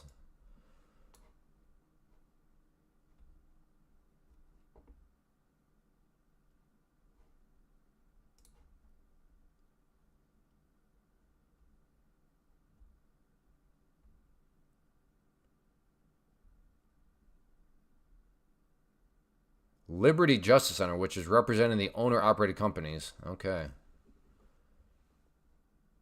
For scores of other countries are devastating small businesses across the country. He claimed the emergency is a figment of his own imagination. Trade deficits, which have persisted for decades without causing economic harm, are not an emergency. Okay. Nor do these trade deficits constitute an unusual and extraordinary threat.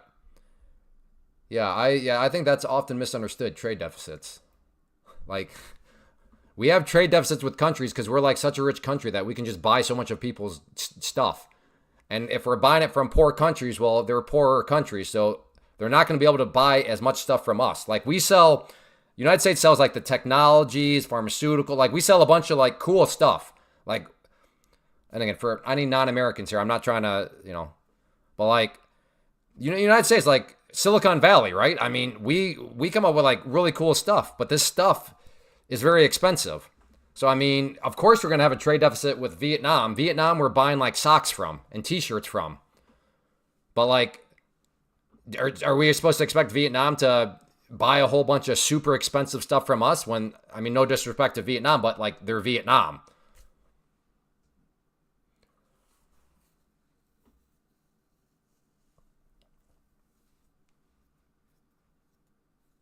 Well, I mean, do you have as far as, I mean, I like to, I don't mind going to any site. Like, let's look at it face value. That's ad hominem, Ken.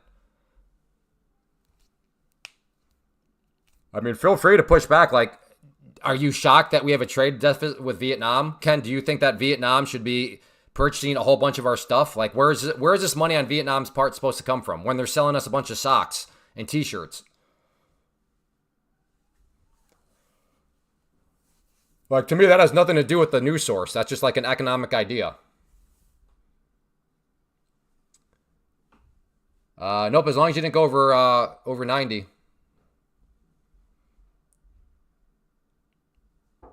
Yeah, of course you can.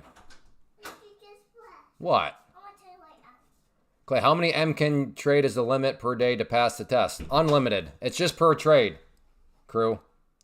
So right here, you're doing a 50. You just can't go over MNQs. Yeah, you just can't do over 60 in a single trade. But you could do one trade with 60, and then you could do another trade with 60, and another trade with 60, all in the same day. So that's not per day, that's just per trade. Daddy, yeah. Guess what we got? Dye for Skittles. Oh, are they good? Yeah. Have you had any yet? No. Can I see one? There was apple, peach, and apple. They don't really smell like anything. They have peach? Yeah, and apple. Ooh.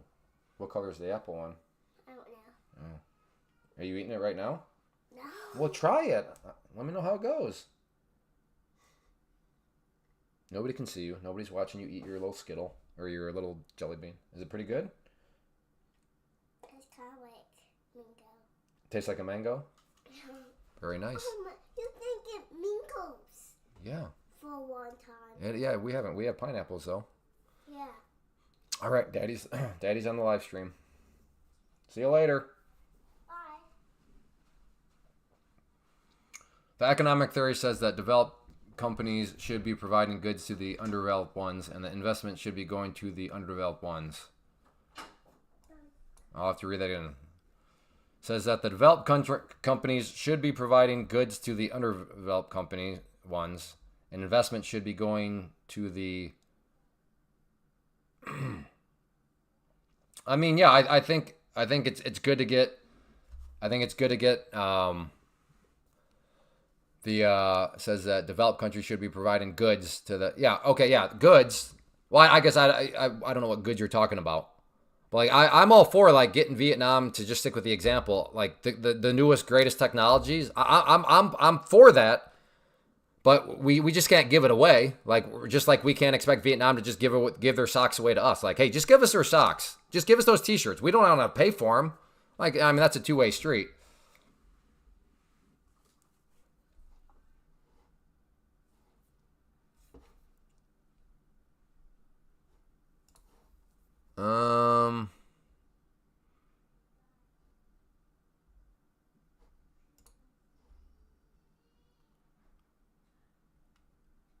Oh, wait a minute. Americans are flocking to Texas Roadhouse. Why? Yeah, why are they? Began the biggest casual dining chain, Olive. Oh, I didn't even know that Olive Garden was the biggest casual dining chain. Darden, Longhorn Steakhouse, Miss Was. There's something about a steak that it really rings true to the consumer as it being kind of an elevated or premium consumption or dining experience. So that's why, just because they have a steak.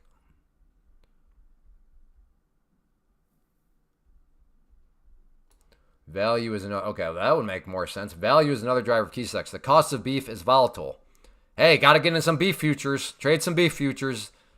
And Henke said there would be value in the chains. Yeah. I feel a little let down by that article. Also, the reasoning things are cheap overseas is because of, well, yeah. There's labor, like those laborers are, it's definitely cheaper labor.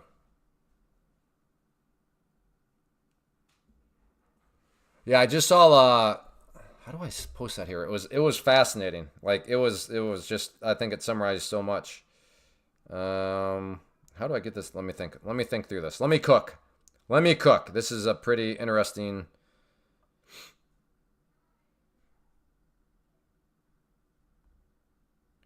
All right.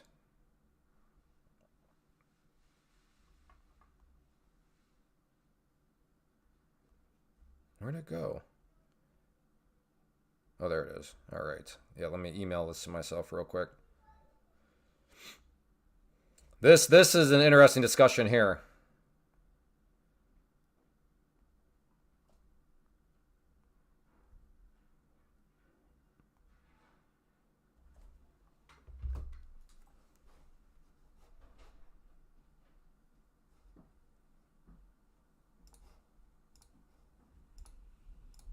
All right, here we go. I'm cooking.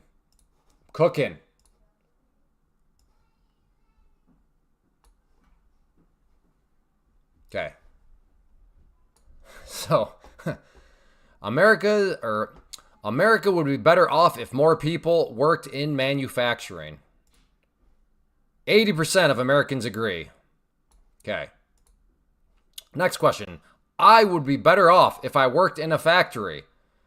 25% of Americans agree.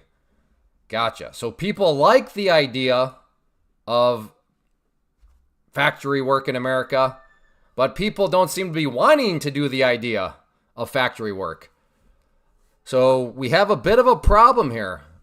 If we want to bring manufacturing back, okay, who exactly are we going to get, because it seems as though, according to this, a lot of people love the idea, but not too many people love the idea of actually doing the idea.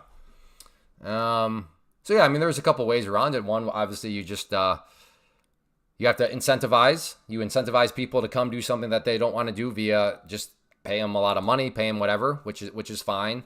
But now the labor costs have gone up, so who's going to pay that increased labor cost? The companies could pass that to the consumers, meaning they're going to raise prices. So consumers could pay that. To be fair, the companies could also just eat the cost.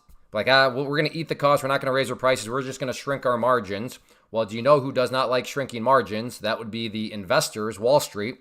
So now Wall Street's like, well, I'm out of here with this stock. How are you going to pay me a dividend with those shrinking margins? I'm out. So then Wall Street dumps the stock. Now people with 401ks, people that were living off dividends, now they're not getting those dividends or their portfolio is going down. So yeah, it's it's kind of almost like a pick your poison situation. I thought that was pretty interesting.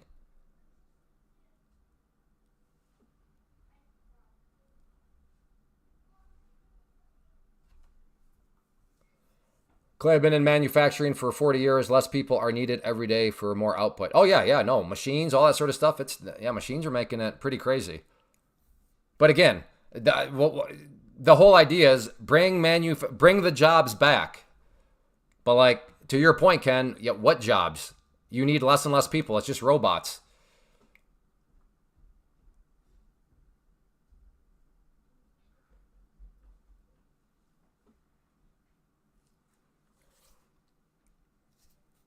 I'm agreeing with you, Ken. I agree. Yeah. Where did I hear something? Like some plants are just like there's like 5 people that work on it, and their job is just to make sure the robots are doing what they're supposed to be doing. But like within this huge plant, there's like 30 people working there. So again, the premise seems to be bring jobs back, bring manufacturing back. So it sounds like we're in agreement. Yeah, it doesn't seem like there's a bunch of jobs that would actually come back with the manufacturing. That's all I'm saying.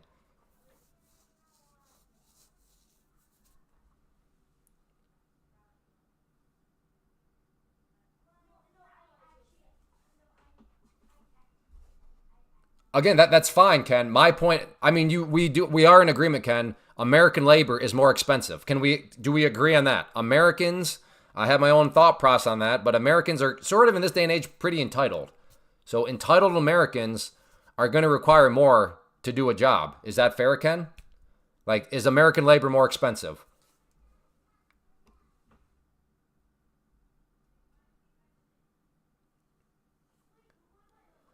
Any hypothetical factory built today would need to be future-proof. The future is robotic manufacturing. Yeah, that seems to be where it's definitely headed. We need. All right, we're still close. So we'll go beyond 2 hours, but we got to get this up to at least 100 likes. We're at 92 right now.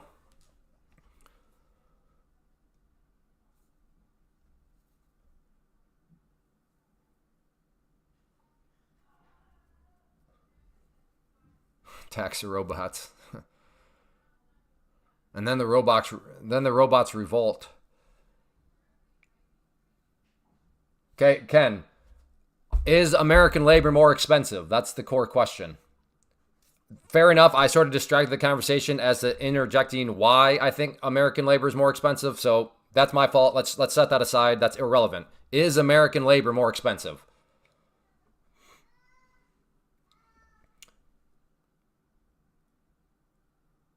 Yeah, that's what I got. Well said, Jared. That's what I got from that from this poll right here. Is like Jared said, it's definitely bring these jobs back, but followed by, but I'm too good for that job. That's what it seems to come across as. I agree with you, Jared.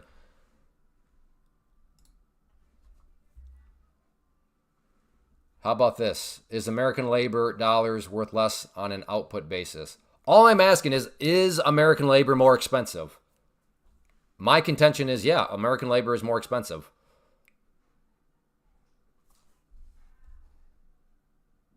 Again, and I've said I haven't said if that's good or bad. I'm just asking: is American labor more expensive? No, I don't think so, Joel. Not according to these other things. In fact, I would say it's probably opposite. We got some lazy Americans out there. But I think that's a moot point, Joel, because according to what other people are saying, to which I agree with, it's all going machines anyways. So machine is a machine.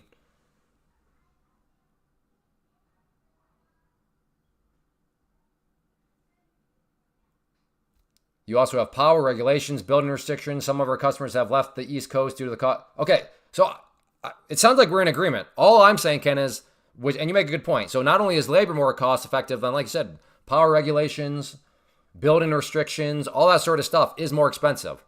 So like, okay, if stuff's going to be built here with all those higher expenses, one of two things is going to happen. Either the prices are going up significantly because those things now have to be factored in, or the companies are going to eat that cost, margins are going to go down, and then that's going to irritate Wall Street and little grandma that's trying to live off the dividends, but now grandma's not getting as big of a dividend because that company is having their margins, they're eroding their own margins for the sake of not raising prices.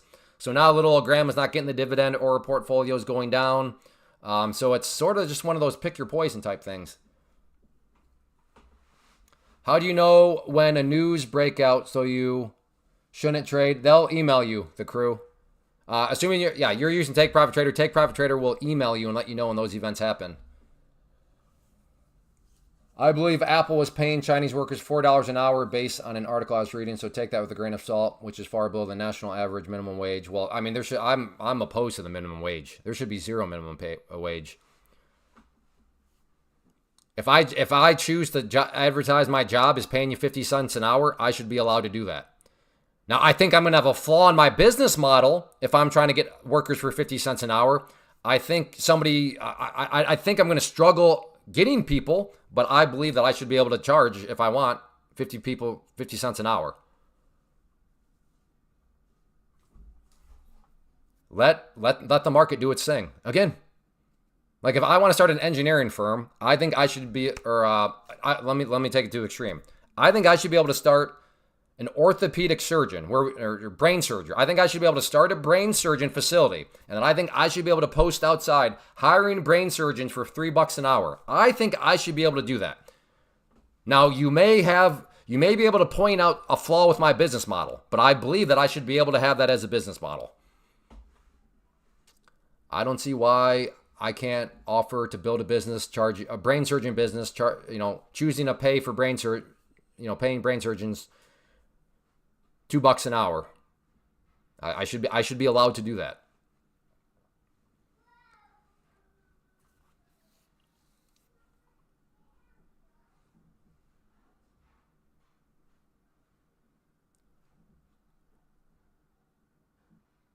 Yeah, all I'm saying is at the end of the day, it's more expensive to build stuff in America, especially like t-shirts. Like, do we really need to make t-shirts here or socks, stuff like that? Do we really need to make microwaves here? I'm on board. Like, yeah, like microchips, stuff like that. Probably should get that in America. Like that would make sense. Microchips, all that sort of stuff, the semiconductor stuff, that stuff makes sense. But really, do we honestly need to make socks here? Do we need to make microwaves here?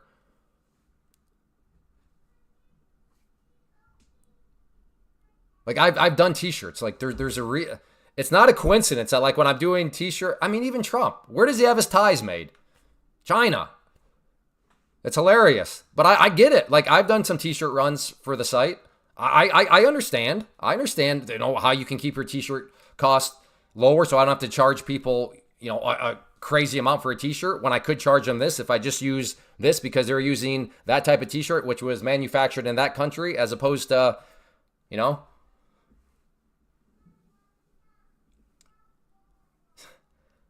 bring back t-shirt. Yeah, Jim, and you're gonna be the I'm taking you to the job interview. You're gonna be the first person working in that t-shirt factory, Jim.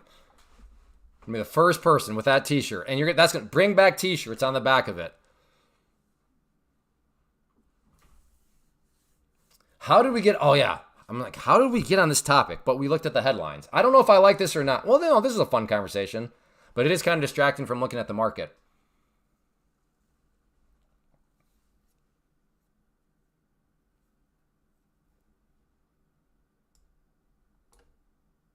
But yes, the minimum wage drives me insane.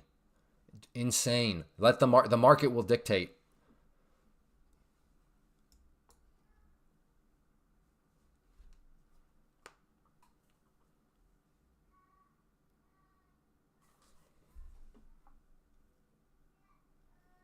Should be hashtag offer brain surgeons $5 an hour. That's what it should be. That's what we should be allowed to offer brain surgeons $5 an hour.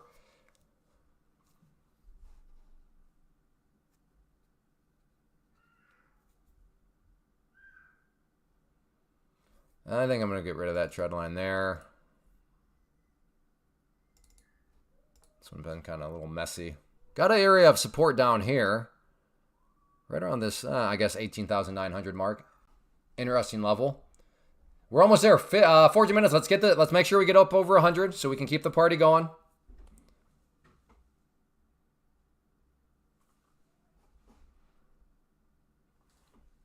As long as I'm the boss. I don't know. Being a boss of a t-shirt factory sounds kind of rough.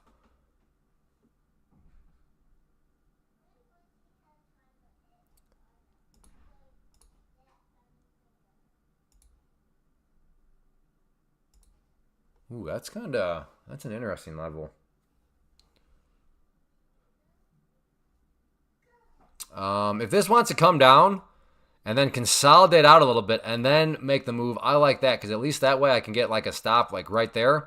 And I have a nice tight stop. But if this comes down and breaks on this candle that it's forming right now, then my stop has got to basically be at least way up there. And I don't know if I want to have a risk box that big.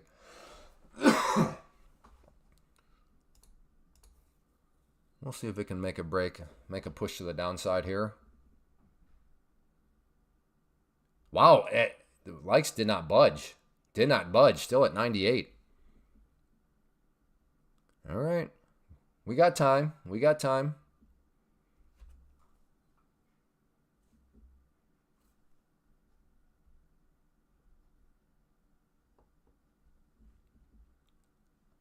I got you. Thank you, Nas. Now, there we go, 99. There's 100. We got to get one more for the JJ effect, though. One more for the JJ effect. Anybody thinking about taking this trend line break short? Uh-oh, see, the JJ showed up. See, now we're back to 99. That's what I mean. We've got to always buffer in the JJ effect. JJ's, you know, the people that live in their mom's basement. It's not a big deal. They're only age 35, live in their mom's basement. You know, they got the Cheeto crumbs. Oh, he hurt my feelings. I'm taking away my like. You have a sell order at 19. I do have a sell order up there, Nathan. Thank you very much. Let me click that out. Holy smokes, that's been out there for a level. Nathan, thank you. I've had an order sitting out there for a good, probably 20 minutes now. So if you do use the Trade08 platform, the first bit of advice that I give anybody, learn to love pressing that button right there on the Trade08 because that makes sure it cancels all your orders out there. Because as you just saw right there, I totally forgot about it. And I've had one where it was a really nice trade, and then I've had others that it was game over for the account. Okay, like I said, I'm not willing to take it short on this candle here. But if this I'd love it if this candle comes down here, bounces off the yellow line, gives me another consolidation candle, and then goes. I will be taking that short. Like I said, I'm not willing to take it on this candle here. I would love to see it bounce off that yellow line, though. That would be a thing of beauty, like my face.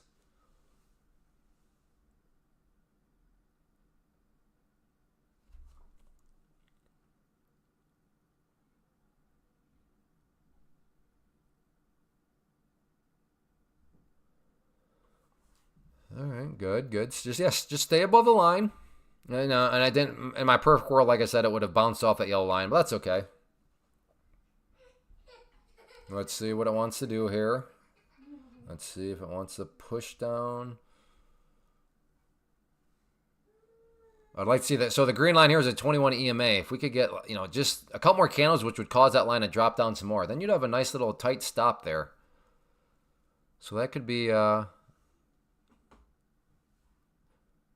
beneficial. Has anybody noticed, is the live stream clear, smoother, better, or have you noticed no difference? Because I am now on fiber. Fiber internet showed up earlier today.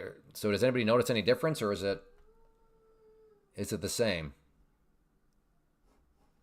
No, don't do it on this candle. Bounce. Good. Come on. It's crisp. Is it always crisp, or is it usually not this crisp?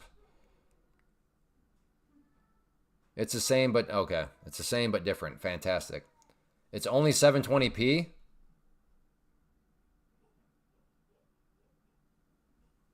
Is it usually more than 720p?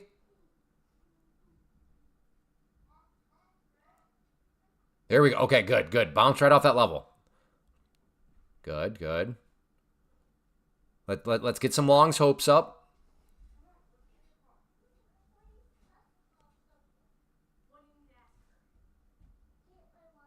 Oh, unless this was just like a legitimate bounce.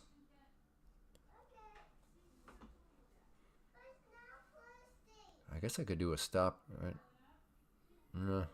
We'll stick with the plan. Now, if the price comes back down there, that means that we have some longs hearts that have been broken. Because you gotta think a lot of longs right now. They're feeling good about themselves with the green candle. See you, babe. Where are you going? To the park. Oh, okay. Meet those new people, new friends. Oh, okay. All right. See ya.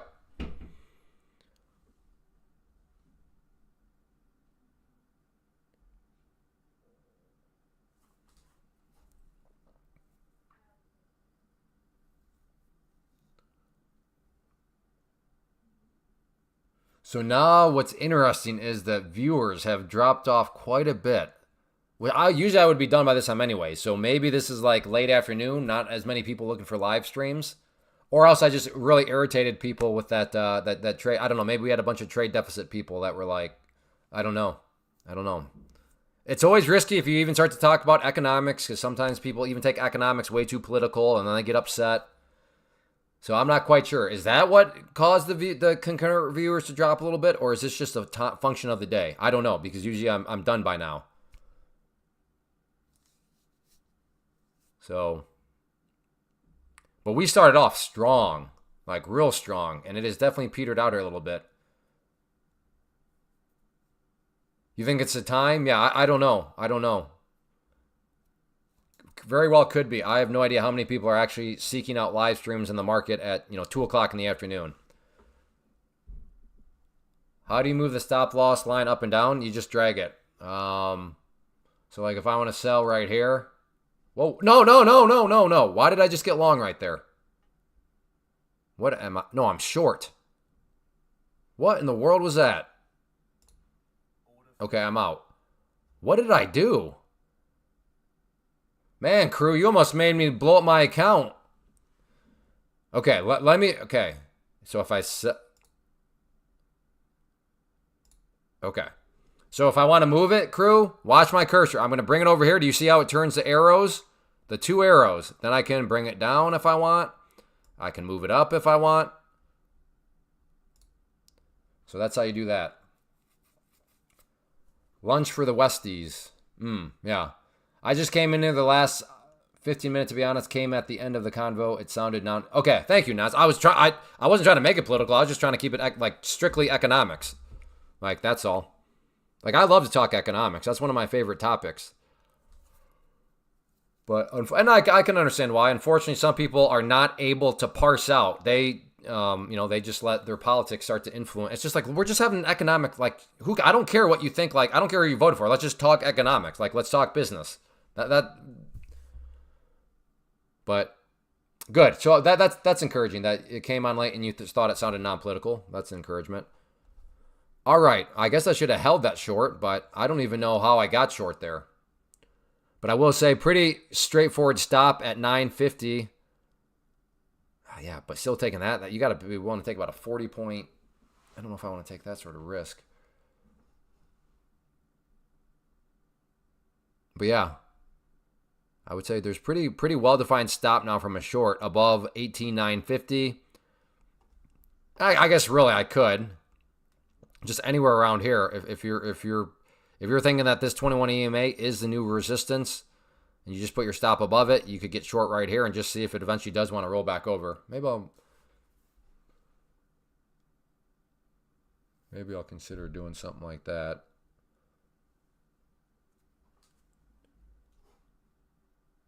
Well, 5 minutes got me a little worried because we have this big old hammer candle right here.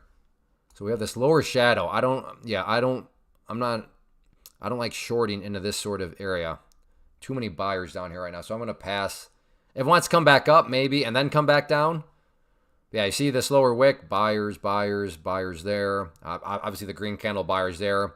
Lower shadow there, buyers there. Lower shadow here. If anything, I should I should look to go long. Where would my stop be right there? Down, 19. Yeah, maybe I'll look to go long here. Where are we at now? 15.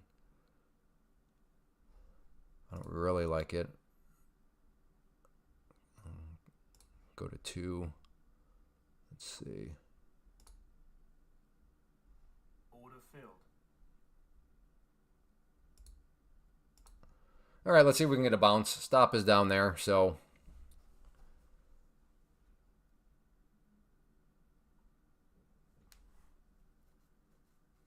Like I said, this is mainly off of the 5-minute. But maybe I just bought when the shorts that are getting ready to play the trendline break flush. So if this does flush on me, then yeah, it'll be a losing trade. But I can see seemingly some buyers hanging around down here. So we'll see if we can get the bounce.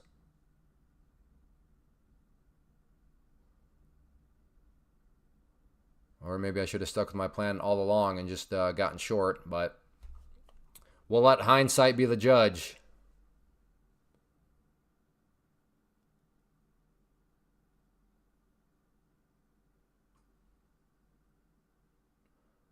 Not looking so good right now. Ken is short at 960. All right. Good job, Ken. You got short a lot higher. Good job.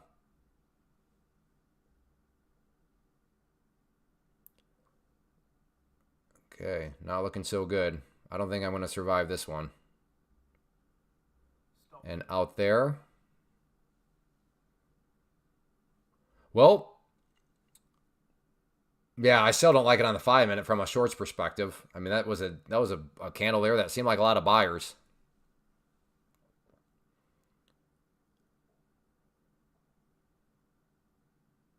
Good job, Ken. Nice trade.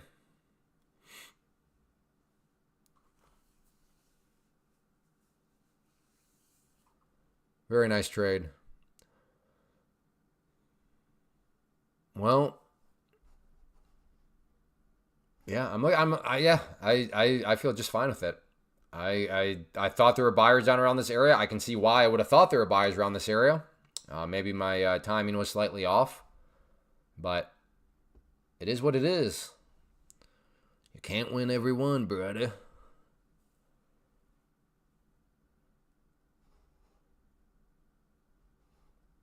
Rough trading day today. Hit my goals. All done. Well, good job hitting your goals. With the way that started off, I was not expecting to read that you hit your goals. Here is the bounce. Are you in, Jim? You in? Oh, I saw it, Jim. Oh, busted. Busted. Here comes the bounce. And then you just deleted the message. I saw it, Jim. Come on, man. Busted. Yeah, go work at your t-shirt factory. Busted. Oh, man. I'm going to have to talk about Jess about that one. That was sketchy.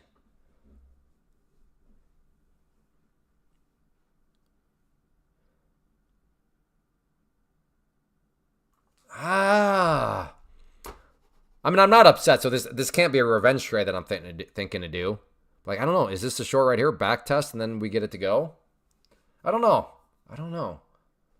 He said, I'm not upset at all. That was a well-defined risk. I knew where I would be if I was wrong. So, like, I'm fine. It's not like I'm angry or annoyed. So I don't think that would be a revenge trade. I think that would make sense. Now it's bouncing. Yeah, how convenient. Are you in? Get in. Put your money where your mouth is. Which does remind me, because I know Jim got one of these today. But if you are somebody that uses Apex or whatever, wants to give them a try, they are running an 80% off deal. And if you want to support the channel, code CLAY, CLAY, gives you the 80% off. And you can read about the other things that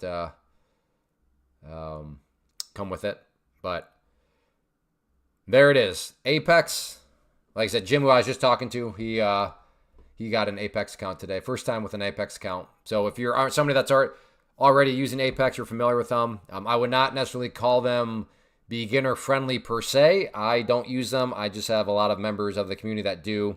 But I would definitely weigh them more towards the advanced side of things, just because advanced side of prop firms, that is, because they do have more rules. Ah, you dirty dog. Look at that. Right off that level.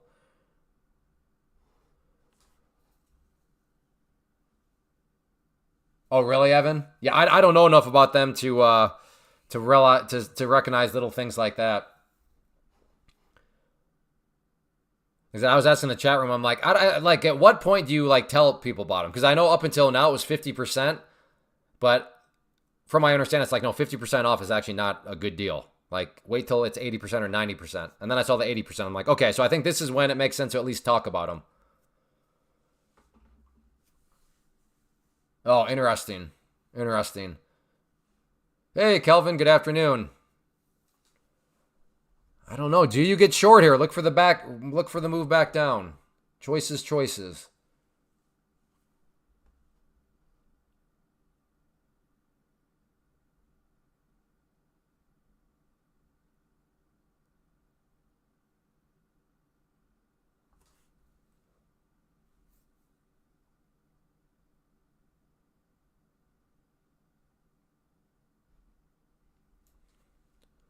Maybe I'll do this.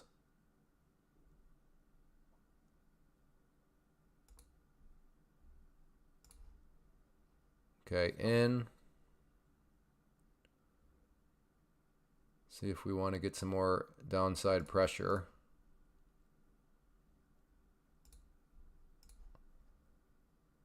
So I'll try to take off one there, because that is a support. That could be a bounce point.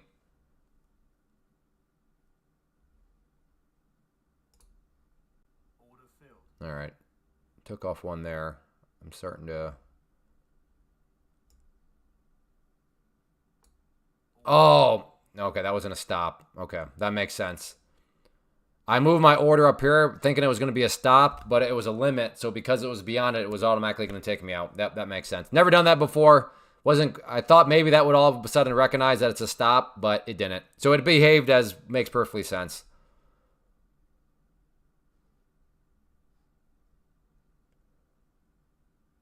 Again, if you are enjoying, make sure you hit that like button. Especially right now, if you're new, I've never been on this time during the day. So if you enjoy this time during the day, make sure, or just if you're just enjoying yourself in general, hit that like button. It helps out, communicates to me. Still trying to figure some stuff out. And if you're not a subscriber, please hit the subscribe button. That helps out too.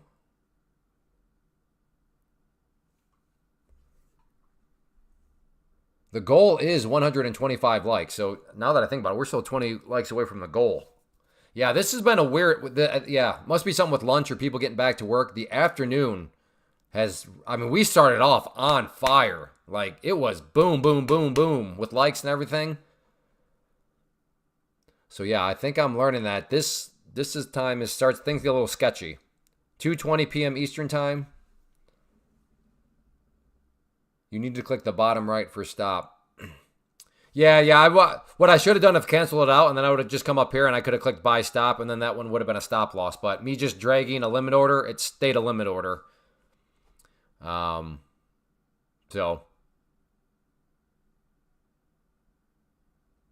yeah, because I still wanted to have one right now, and then see if we could get this breakdown here, because I took one off a little sooner than what I thought, but I didn't think that through.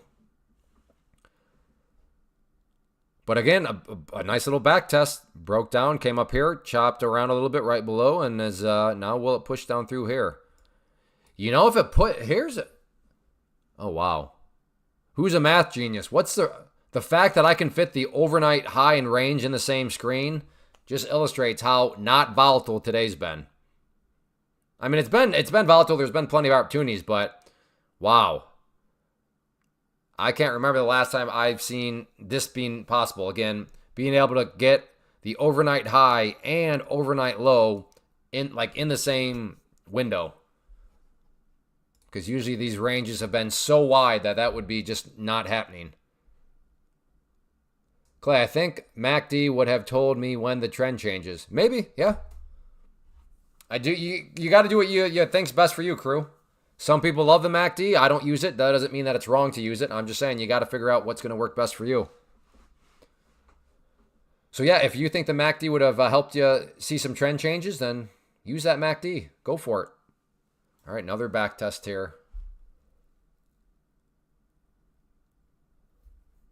I'm going to pass on this one.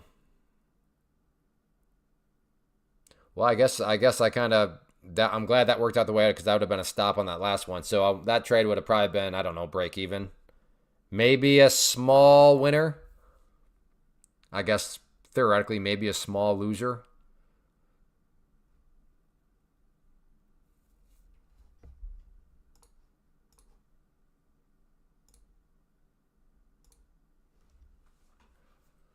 And right now it's looking like the back test is pretty much working. I am going to get rid of that level for now, though.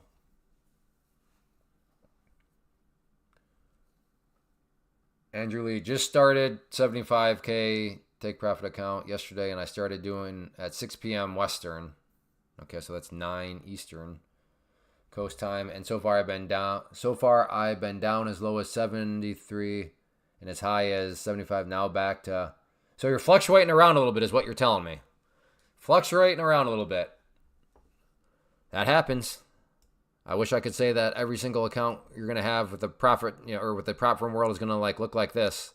Sometimes they look a little like. In fact, the first 150K I ever passed, how did it start off? It literally looked like this. And then eventually I did pass it, but I threw myself into the hole.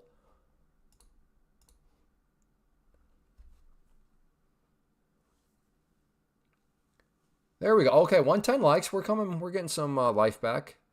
Yeah, so now we got ourselves a little bit of a bear pennant here. So we got this. And if we just use a 21 EMA, which I think makes sense, because look at how the price has been respecting that green line. So if we use that as the top part of the. Whoops, how did I do that? Let's try that again. So if you use that kind of as a rough estimate, and this right there, we kind of have this little wedge. Did you email me, Andrew? I guess I could. I think you're getting a little ahead of yourself.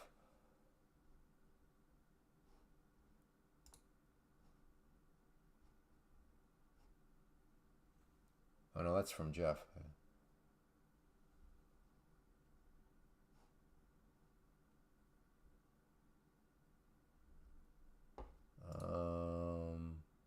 Did you? So you have not emailed me yet, Andrew. Is that true? That you have not emailed me? So I'm looking at my email right now.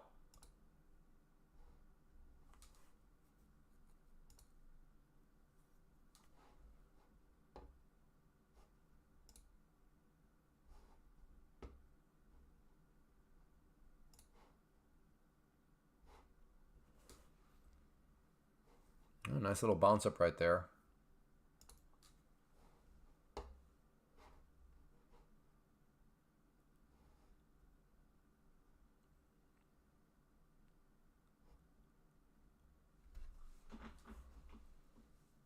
Andrew, can you please have you emailed me?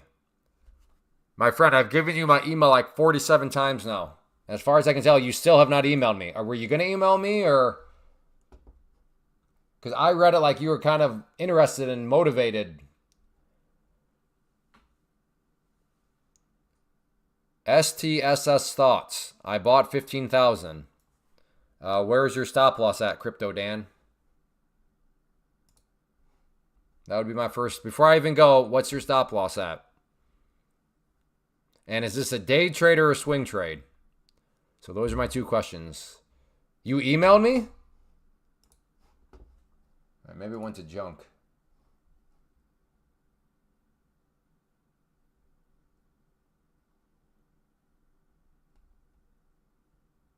No, I don't see anything from you. Is your name Andrew? Your stop loss is at 2 cents. Well, okay, it's a swing trade. Fair enough. So what I think is you arrived at your stop loss for some reason. And that reason I would assume you felt comfortable about. If you did not feel comfortable about your stop loss at 2 cents, I'm not sure why you put it at 2 cents. So all I say, my thought is follow your trade plan. Glad to know you have a stop loss. That's good. Follow the stop loss. If it hits 2 cents and it sounds like according to whatever your strategy is, whatever your comfort levels are, then you got to be out. So that is my thought. Follow your trade plan. Oh, rejected right off that level. Ooh, that 5 minute is looking spicy. Look at that candle. Hey, no, I don't want to do that. There we go.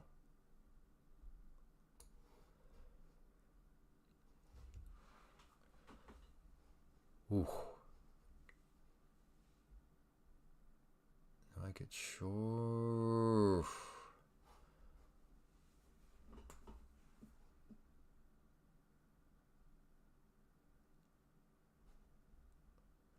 It's whispering my name. Is it whispering to anybody?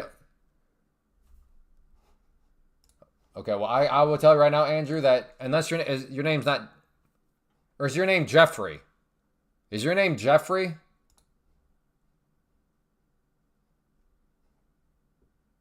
No, that can't be it. Because this person says that they're going through my trading material already. Or maybe, I don't know, are you Jeffrey?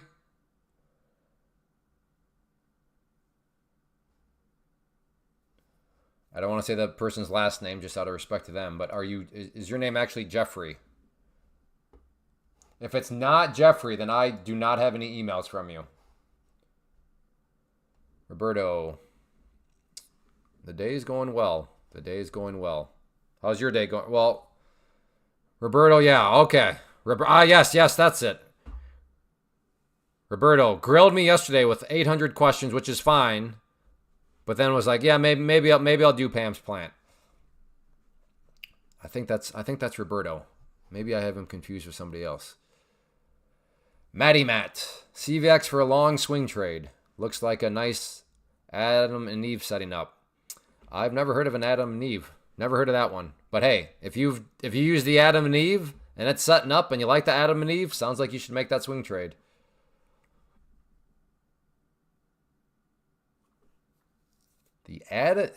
Nice Adam and Eve setting up. Yeah. All right. Just when you thought you've heard of all the patterns? Nope. There's the Adam and Eve.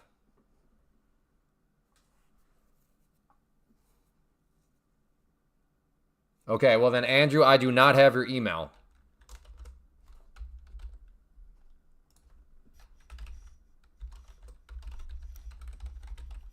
Okay, go ahead, send me an email there and let me know right away when it's been sent. And I will check it.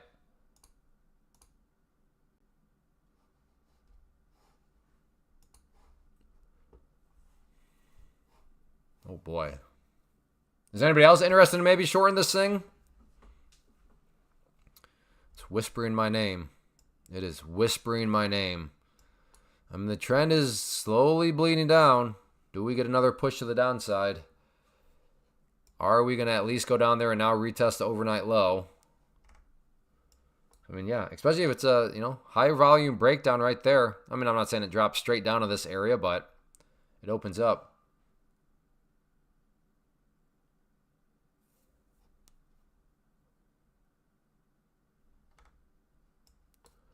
I could see short here stop slightly above there. That's a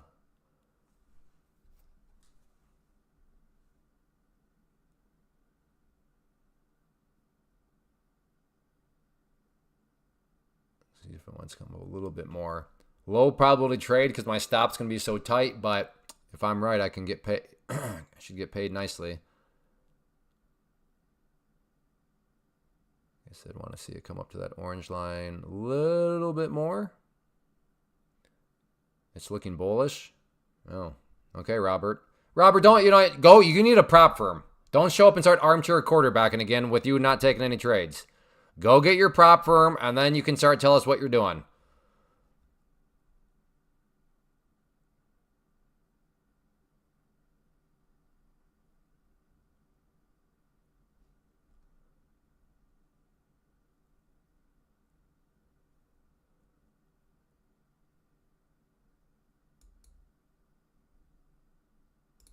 Okay. If it wants to come back down, I'll get short at the red line. Then I'll have my stop right up there. But I want to see it come back down, see if we can get a rejection here. Okay. All right, now it's just a question of does it. It got rejected. Now are we going to get any pushback down through the rejection? Maybe not. And if so, I got my tight stop.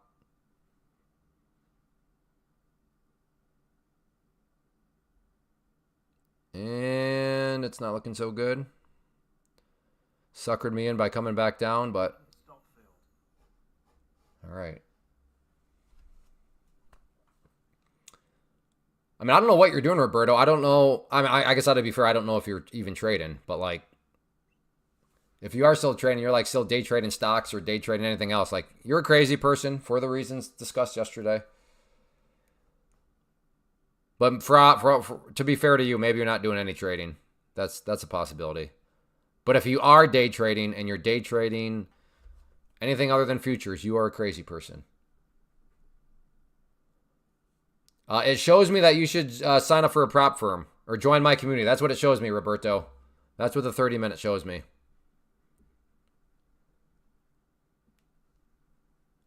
Okay, there. I just got your email now, Andrew. I got that. Okay, you don't have to send me another one. I'll reply back.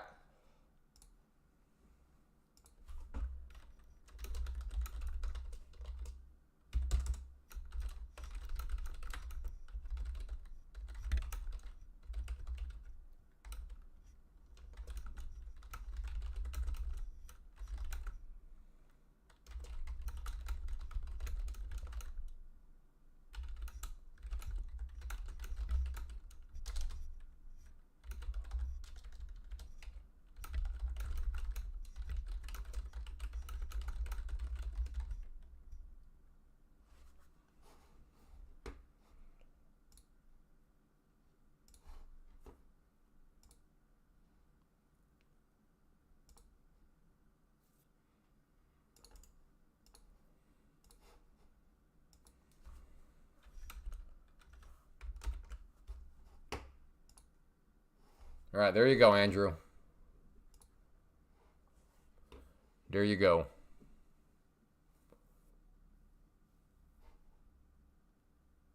$5 still looking kind of sketchy. A lot of overhead, just a lot of congestion. The 21 EMA, 200 period, the pivot point right there. Like I said, I let my risk profile develop. It came back down. It filled me. And at the moment I was filled, that was a nice bearish candle. But then as we witnessed, it did come back up and take me out, which is fine. As would be expected in kind of a choppy afternoon, I'm getting choppy results. I've been green. Did I ever go red? I think I went red. Back to green. Then I went back to, I don't know if I went back to red again. Either way, I am now back to, well, technically speaking, I would be red on this because there's commissions and stuff factored in there. But overall, still plenty green on the day. See, this makes me want to get short here again with a stop up here, but maybe it's just trying to sucker me back in again. And make me look like a fool. Make me look like a fool. Yeah.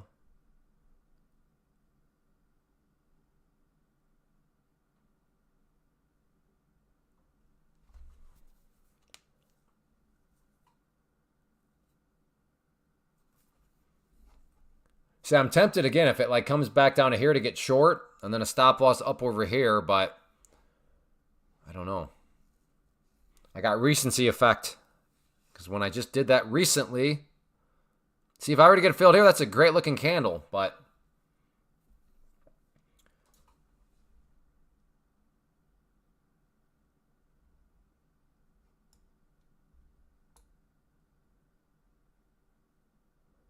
nice. We are 11 away from hitting the goal of 125 likes. So if you are enjoying, and you have not hit that like button, please hit that like button. It would be greatly appreciated.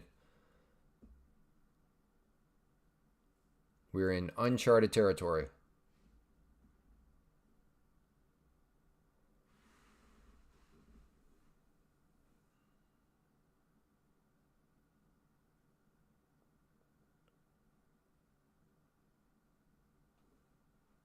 No, you just buy a contract. You're not buying strike prices, you're not buying puts, or you're just buying a contract. You're buying, yeah, that's, I was going to say, as, you could look at it as like buying a share, but no, you're just, there's only one contract. So you just buy a contract. Oh, see the recency effect. Now it comes back down, and had I gotten filled right there, there's a beautiful move right there. But the recency effect, last time I did that recently, it bit me. So there's a classic example of some trader psychology right there, known as the recency effect.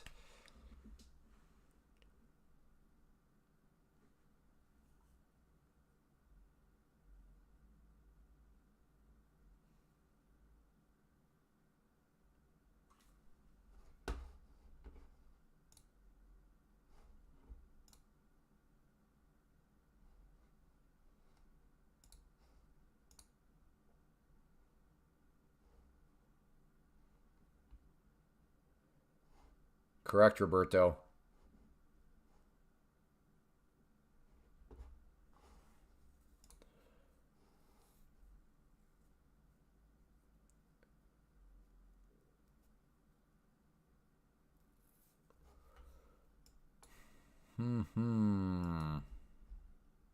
What's the ES up to right now? Ooh, ES has got quite the...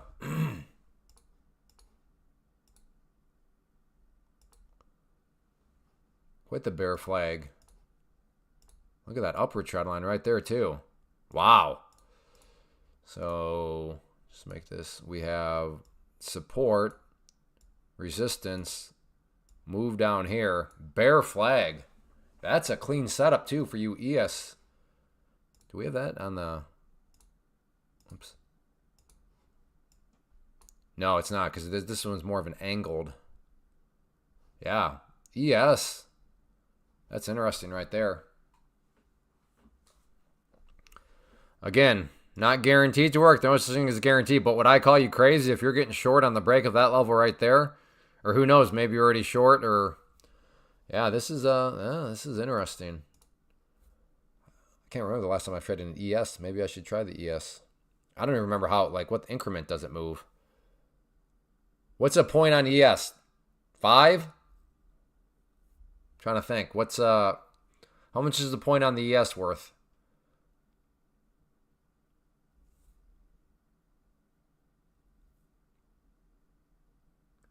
You're short from 54.36. Oh man, good job. Wow, you basically nailed the top. A point is worth 50 bucks?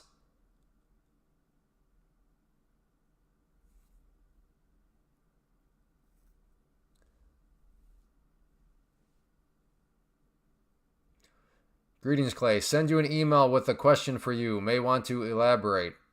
Greetings, Clay. Send you an email with a question.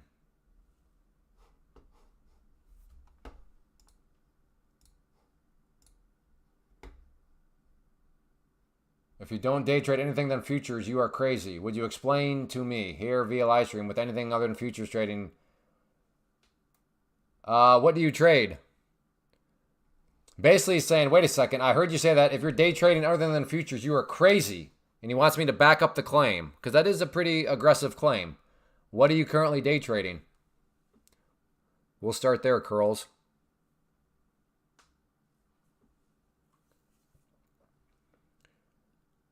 I guess I didn't realize that ES was that much.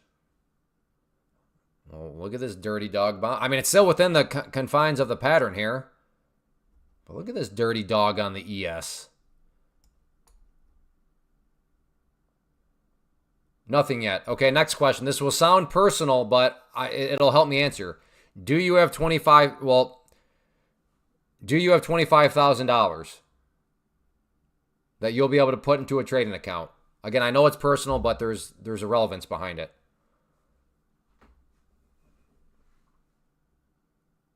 And the good news is right away that you're in Germany, you said, and Pam's plant is available to Germans.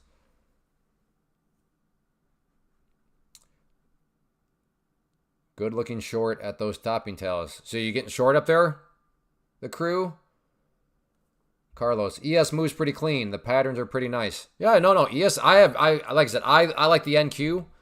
I like the MNQ, but it's not like somebody's like, oh, I tried the ES. I'm like, Now, if somebody's like, I trade pork bellies, it's like, okay, is that a very liquid market? Like, are those charts very smooth? Okay, so you could have, well, first off, congratulations that you could have $25,000 in account. So the big thing and what I, talk about around here is what is known as Pam's plant. And I'm not going to go over every point, but Pam's plant is an argument of for day traders. So the category of day trading, but it's an argument to use futures and then trade through a prop firm. And the thing that you would want to consider, because if you have $25,000 in the pattern day trading rule, that won't apply to you, so that's irrelevant. But the big thing for you, especially if you're new and just getting started learning, you would like, and again, low cap, that's not going to matter to you because you have a lot of money. Good job. Again, congratulations. That's fantastic. But this is where it really starts to apply to you. The added risk control, and especially that right there, you're going to be able to protect your money because, I'd love for you to go through my training, my mentorship, but even if you did that, you're still going to do dumb things. You're still going to have bad days. You're still going to just lose your mind, go on tilt, force trades, all sorts of stuff like that. And the powerful thing about a prop firm is that it allows you to be insulated. So let's say you went and you got yourself $50,000 of purchasing power. That's going to cost you $119. But now there's two scenarios. And let's just say that they're the same exact, or you have the same scenario, just something different. One scenario, the same scenario, but two minor tweaks. The scenario is this. You just get stuck in a crazy move. You actually didn't go on tilt. You didn't revenge trade. You didn't force trades. You got stuck in a crazy move. So that's the same exact scenario. Now, the difference is if you were doing that and they were in the world of stocks or options or Forex or crypto and you had that crazy move, and let's just say this crazy move cost you $2,000. Well, if you're using your own money, that's $2,000 of your own money gone. But with Pam's plant, using futures through a prop firm, you would not actually lose $2,000. Now, you would, quote unquote, fail the test. You would have your account taken away from you, to which you can always get back again. But does that mean you actually lost $2,000? It doesn't. You just lost the cost of the account, which was $119. So, and especially somebody that's new with a lot of capital, I'm telling you, with somebody with a lot of capital, that scares me because, all it takes is one mistake, one misunderstanding, one move where you force a trade, and boom, thousands of dollars gone. Where, again, that can still happen with futures. That can still happen with prop firms in a futures or futures with a prop firm. All those things can still happen. The question is, how do you want that to impact you? And with the prop firm and what Pam's plan is arguing for is that it impacts you by only causing you to lose the account, which, again, you can get again, but losing the account would only cost you whatever it cost you to buy it. So, if you had $100,000 of purchase power and something crazy happened and poof, $3,000 gone, again, with your own money, that's your $3,000 gone. But in this situation, it would only cost you the cost of the account. But the nice thing is you could get the account back for just $100 at this point. So yeah, up front, it cost you $231, which is still minuscule. But then if that happened, well, then you can get one for $100. And then the goal here was you start off with the test account. And then when you move to the pro account, that is where when you start to make money, you get to keep money. You get to keep 80% of it, and there's no more monthly fees or anything like that. So that is where a prop firm, it excels in the way that it is protecting the added risk control via protecting your money, because the only money that you actually have at risk is the money that was required to purchase the account. Does that make sense? Again, everybody's different. So if you had told me you don't have $25,000, I would have just went right here. Like, well, then you're not going to be able to day trade because of the pattern day trading rule. But you said you could have that, so that's not something that you would have to worry about. But there's still plenty of other things that would make it make sense to you. So does that make sense? Curls? Do you see how you're, especially as a new person, it'd probably be wise to protect yourself as much as possible? Oh, nice move. Up through the top.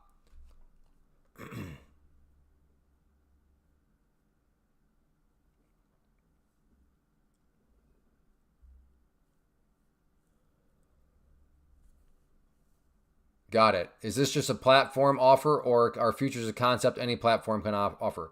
Well, no, you can trade. Futures are just anything. Futures is just a market that you can trade at any point. But what I'm saying is don't go and trade futures with your own money. That's very risky because futures can move and they can move fast. And if it's your own money, poof, it could be gone. Whereas the futures through a prop firm, poof, your account is gone, but the only thing that's actually gone out of your wallet is what you spent to buy that account. So that's why I call people, like, if you, in this day and age, if you are day trading, especially as a beginner, if you're day trading with your own money and you're day trading anything other than futures, it just makes no sense. Pam's Plant, an undefeated argument right here. Undefeated argument. I've yet to have anybody say how that's a bad idea. Nobody's been able to say that. Nobody has been able to argue how this is a bad idea. Again, for day trading. That's why I have to ask, if you're a swing trader or investor, well then no, this isn't going to be an argument. But if you're looking to day trade, Pam's Plant is the best way to go about it. And like I said, that's the nice thing about this is it's very easy to prove just through math. And I say that because math is logic. So I can literally say it makes no sense because, right, no sense just means it logically doesn't make sense. And mathematically does not make sense to go and trade with, to day trade anything other than futures, because futures are just awesome, the way they move and all that, but then to do so through a prop firm.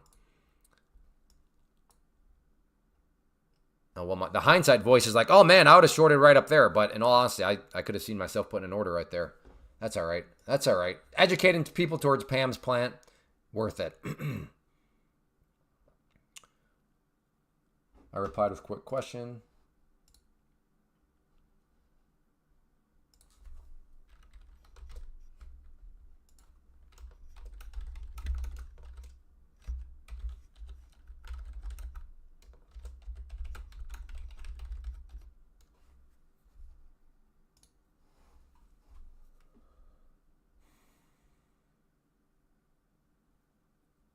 I would train myself first with the real world simulator anyway.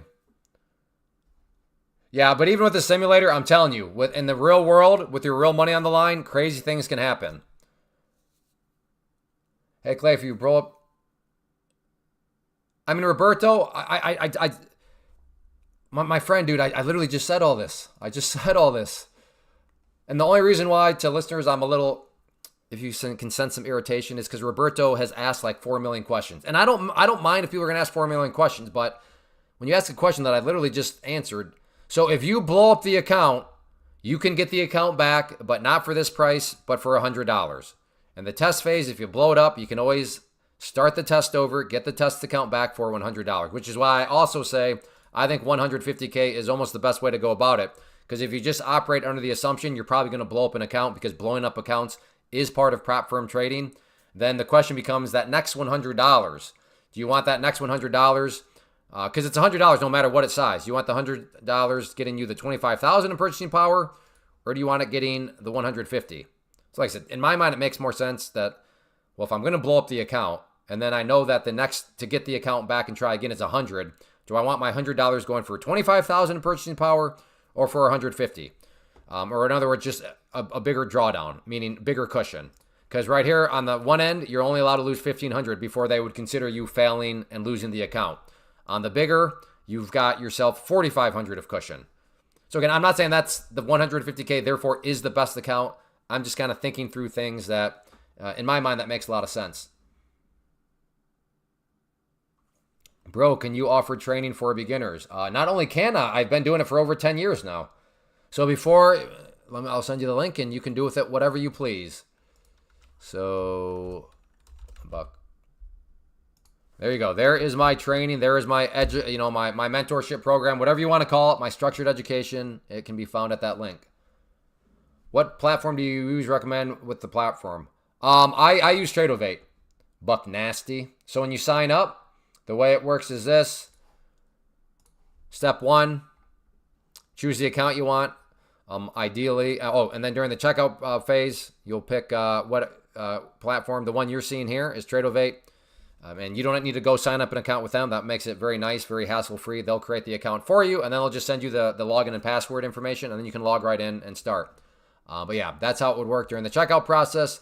First, choose the amount of purchasing power you want, and then you go and you'll pick out the platform that you want. And like I said, I'm using Tradeovate. And if you want to support the channel, code CLAY is how you could support the channel. Do I get to keep the money on a prop firm account? What if I blow the account? Do I have to buy it? Well, you get to keep you keep the money that you start to make once you go to the pro account. In the test phase, it's a simulated environment, so there's no money being made or lost. They're just testing you. They're seeing if you know how to trade. So there we go. So this, like I said, whoops. What in the? I must have clicked something. So this phase, you're just passing, but once you get into here and you start to make money, you get to keep 80% of your gains. Over here, you get to keep 90% of your gains. But in the test phase, yes, if you blow up an account, you can always try again. That's the try again is $100. You can define however you want. The amount to get your account back, the amount to try again, the account to repurchase, but is the $100. Does the platform charge any fees? No.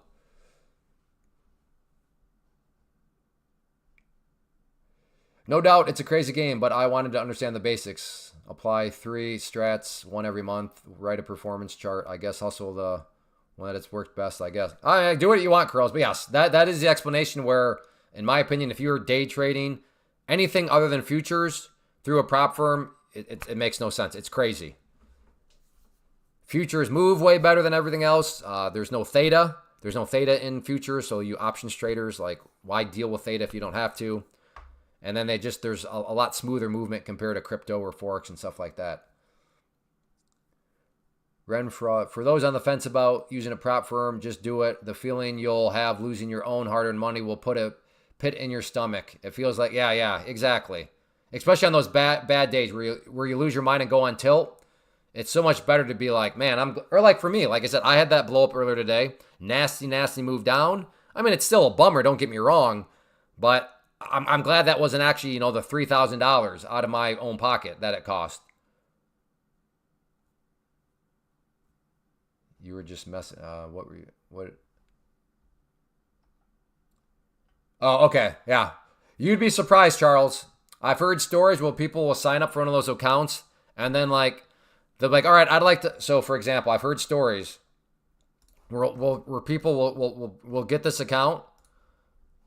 And then because they don't read, they're just, I mean, first off, they think they're scammers, but they reveal themselves of how stupid they are.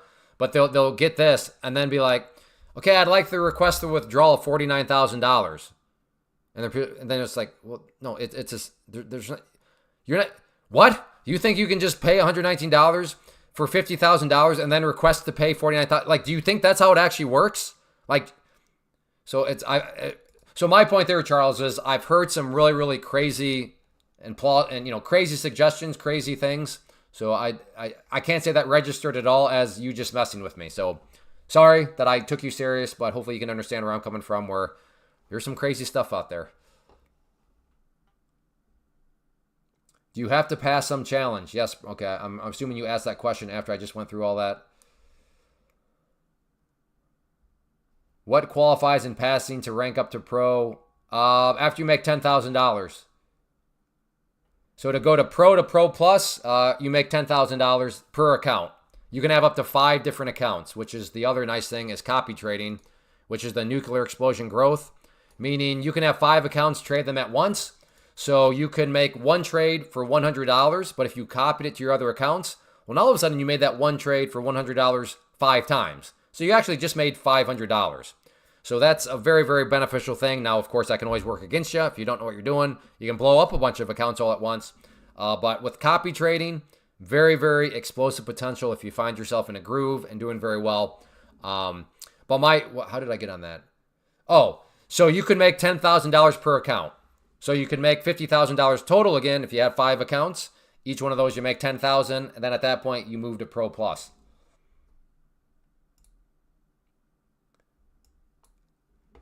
APM. APM OST. I apologize, Millen. I'm not quite sure what that has to do with anything. I don't know what APM or OST is. Is there a reason I don't copy trade? Actually, it's funny you said that. I tried one last night. First time. It was pretty cool. Just because I still consider myself pretty new to futures. I mean, I'm not new to charts or anything like that. But I don't know. Let me put it this way. I have zero reason to rush anything. I try to be very transparent. I don't need to trade. I have many streams of income. And I don't say this to brag, but I'm just, I don't need to trade at all. And my life is just fine. That's just to say that I don't need to rush. So yeah, I'm going to get to copy trading, but I am in zero rush to get there just because I just don't need to rush. I'm chilling. Hey, can we get 5 more likes and we'll hit the goal? If you are enjoying, if you had not hit the like button, hit that like. Oh boy, grab your popcorn. Oh, be careful though. Be careful. Be careful buying the breakout because, and this is why you got to use multiple time frame analysis. So careful buying the breakout because look right here on the 5 minute. 5 minute, right above that breakout point, you have the dreaded 50 period moving average sloping downwards. Now that does not mean that the price cannot push through the 50 period moving average. But would it be shocking if the price broke up through there, came up to the 50 period, and then got smacked back down? I don't think anybody would be like, whoa, I didn't see that coming. I've never seen the 50 period moving average smack the price back down. So I do not like buying the breakout right here at all.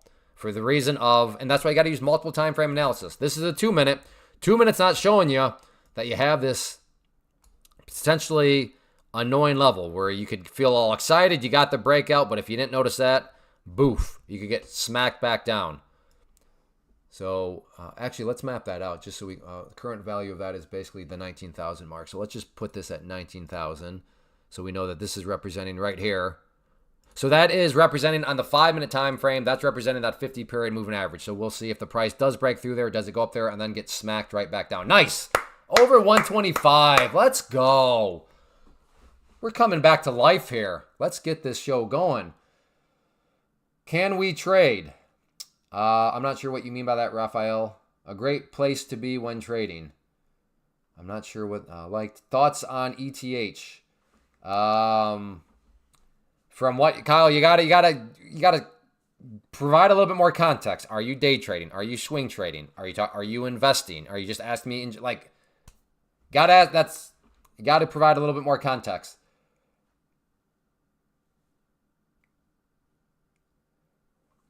Clay, do you have to trade every day when you are trading for? No, you do not have to trade every day. Richard, NVIDIA.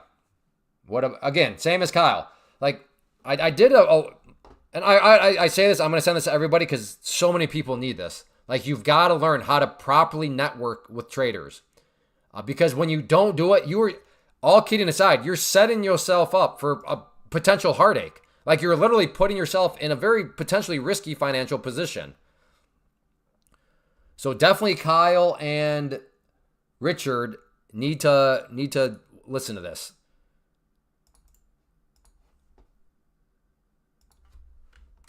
Please, you guys, listen to that episode right there. How to properly network with other traders. You're literally putting yourself in a very, very dangerous situation based on those questions you're asking. Kyle, have you heard of Pam's plant before, Kyle? Pam's plant.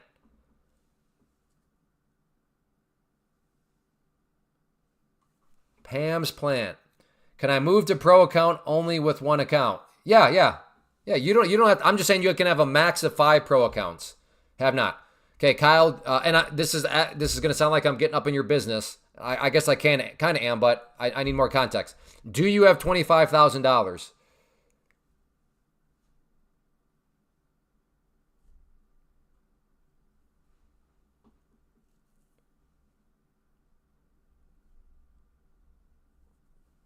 Well, I appreciate the feedback, Roger.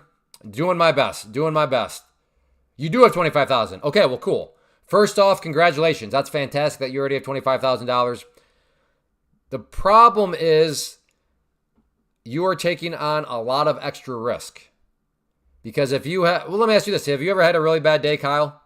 Where you lose your mind, you revenge trade, you go on tilt, you force trades. maybe you don't do any of those. You just get stuck in a wild move. Have you ever had, like, has that ever happened?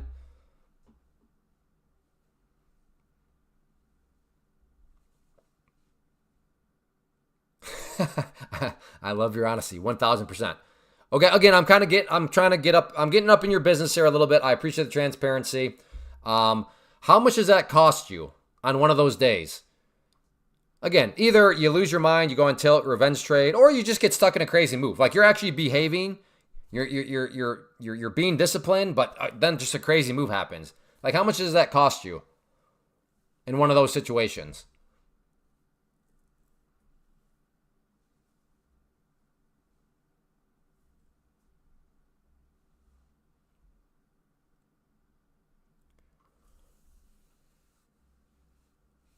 I don't risk a whole lot on a swing day trade, but worst day, no less.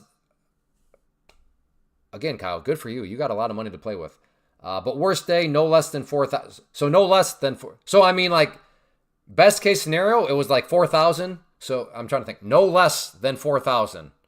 So yeah, it was either 4,000 or more that you lose. Is that what you're saying? Because it's no less than 4,000. Like, it's at least 4,000. I think that's what you're saying. It's at least 4,000 on one of those days that really go crazy. What a slow day. I don't know if it's been a slow day.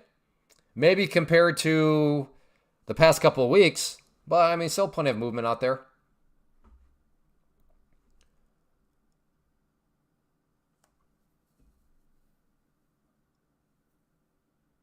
Again, I don't want to misrepresent. Correct. Sets off.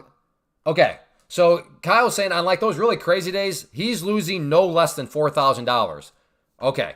So what I would say, Kyle, is I want you to consider Pam's plan, which is an argument to day trade futures through a prop firm. Futures are way better than stocks. Even NVIDIA, futures move. They move smoothly. They're open pretty much around the clock. And they're much easier to calculate. You don't need a whole lot of money at all. Again, that's not a concern for you because you have $25,000. But what is mainly, I would say, the glaring issue that I see with you, again, thank you for your transparency and thank you for sharing those numbers. But right here, the added risk control via this part right here, how you can protect your own money. Like you said, you just admitted that, like, bare minimum, you're losing $4,000 on those situations that go really bad. Bare minimum, $4,000. And that is all of your own money. Well, with a prop firm, you could go and let's just say you get yourself $100,000 of purchasing power. That's going to cost you out of your pocket $231. Now, if you have one of those days where you've had, that cost you $4,000, well, in this situation, at $3,000, they would be like, okay, you failed the test, account gone. So they would take the account away from you because you lost $3,000. But did you lose $3,000? No, you didn't. You only lost $231, which was the cost of the account. Now, you can always get this account back, try again, and at that point, it's only $100. But ultimately, the goal is to get from the test phase into the pro phase. And in the pro phase, the pro account, when you make money, you get to keep 80% of it. Now, you may be saying, well, I'd rather use my own money and keep 100% of it. Yes, that's true, but, or would you rather have your backside protected? Meaning your risk, right? Would you rather, on one of those days where you either lose your mind, you get stuck in a crazy move, would you rather have that costing you $4,000 of your money, or would you rather have it cost you $231? I think I can speak and say, probably you're going to get a little bit more out of the money that you have if those really bad days only cost you $230, or again, $100 once you repay.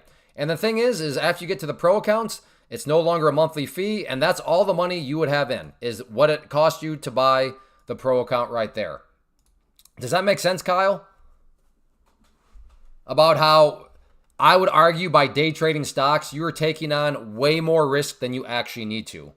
Like, to think that you're losing $4,000 bare minimum when you could just be losing a couple $100. That's kind of crazy, right? So that's Pam's plan. And like I said, I think I could lie to you. Now, I know I could lie to you and say, we're looking at NVIDIA's chart. And let's say you knew nothing. You hadn't been looking at NVIDIA. You would be like, oh, I can see this in video because all I see are candlesticks. I see some moving averages.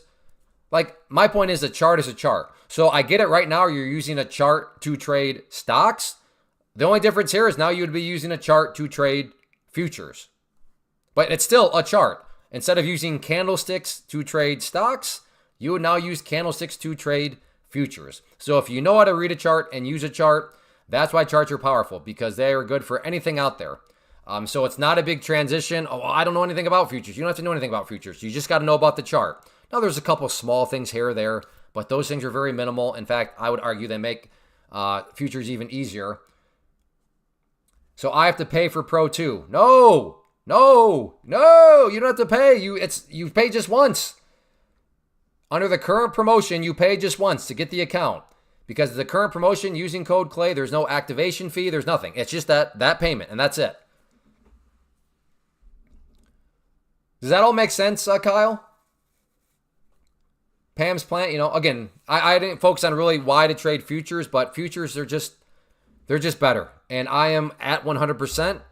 I myself included. I used to trade stocks and options, and I'm so upset that it took me this long to move into futures. And everybody so far in the live stream, been doing this over 2 months now. Every single person that has gone and tried Pam's plan, again, trading or day trading futures through a prop firm, has come back and said, whoa, futures are so much better than stocks. Holy smokes.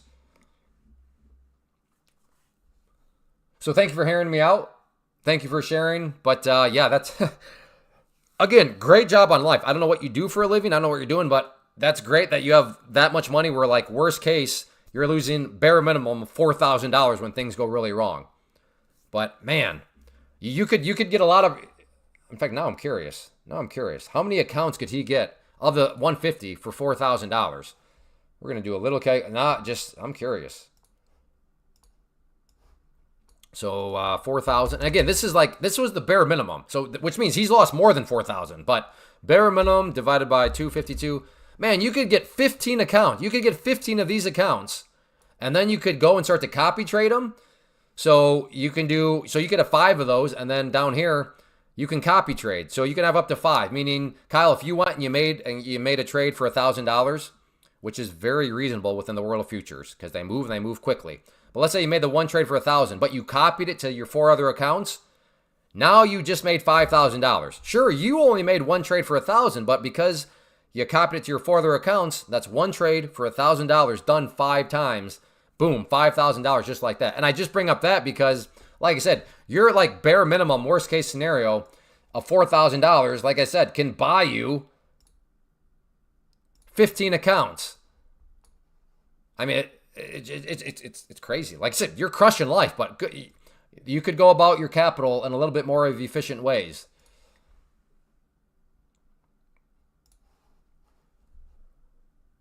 Can market drop here?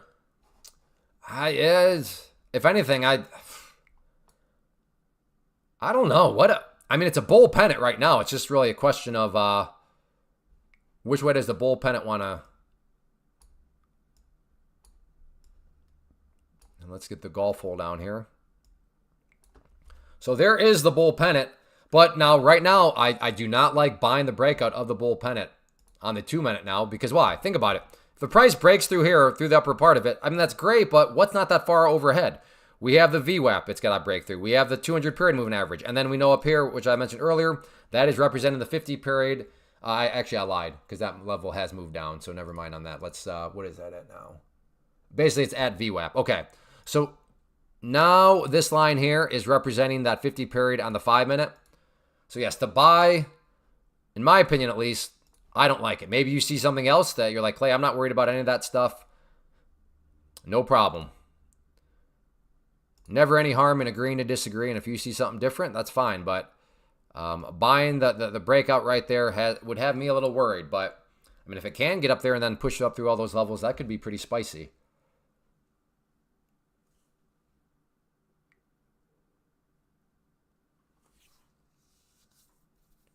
I don't know if Kyle's still here. Hopefully, Kyle, that all made sense. Hopefully you, yeah, as far as NVIDIA, I haven't looked at NVIDIA. I don't know. I don't care because, again, day trading stocks is a waste of time, waste It's just an inefficient use of your capital for all the reasons that I just discussed there.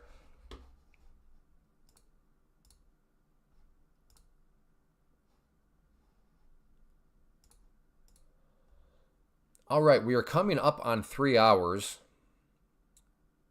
Yeah, maybe I'll go for a little bit while longer. If you'd like for me to go for a little while longer, hit that like button. If you got a like, if you already used yours, then I guess so be it. But if you have not hit the like button, please consider hitting. I guess we're in Power Hour right now, aren't we? We have officially entered into Power Hour.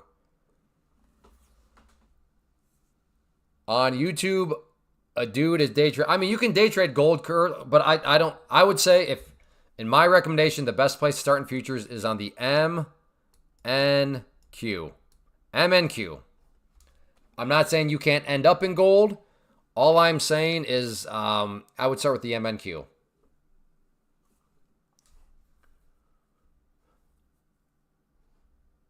So really, is this going to be some sort of big power hour breakout? That is the question. This is a pretty impressive candle right here, but we'll see if the price can push up through it. Well, step one is the price has first got to at least get up to that trend line. But again, I mean, just let's look at it. So on the 5 minute, we have the trend line, but then you have the VWAP, you have the 50, all just that price. Now, if the price can push up through this area here, then yeah, I could see it getting some momentum for sure. But I can see this area here being stubborn. Yes, correct. The MNQ, the micro. They move a little bit slower. And when you're a beginner and just getting started, you want things a little bit slower. There we go. Wow. Right through, like a warm knife through butter. Or is this going to be a fake breakout? Okay, how's this looking on the 2 minute? 2 minute is booyah! Boom shakalaka. Uh-oh. That 200 period, though, on the 2 minute. Can you see both right now? Let's see. Is this...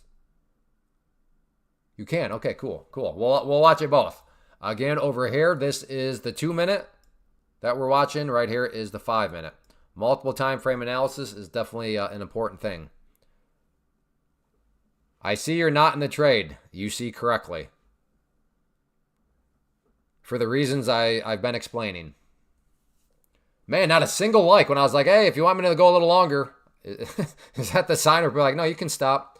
Again, if you want me to keep going a little bit while longer, hit that like button. That is a way to communicate. If not, that's fine too, but... Ooh. As of right now, a fake break, but yikes, right off of that 200 period.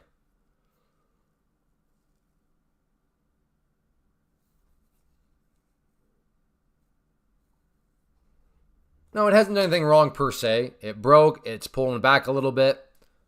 In fact, if you're a back test and go person, and I don't know, do I really want to take any? That is a good trade though. If this thing can come down here, back test and then go, I could see that being a valid scenario. But right now, it's trying to rip back up and maybe push up. Again, I'll put that back up here. Up here, we're looking at the 2 minute time frame. This is the 5 minute time frame.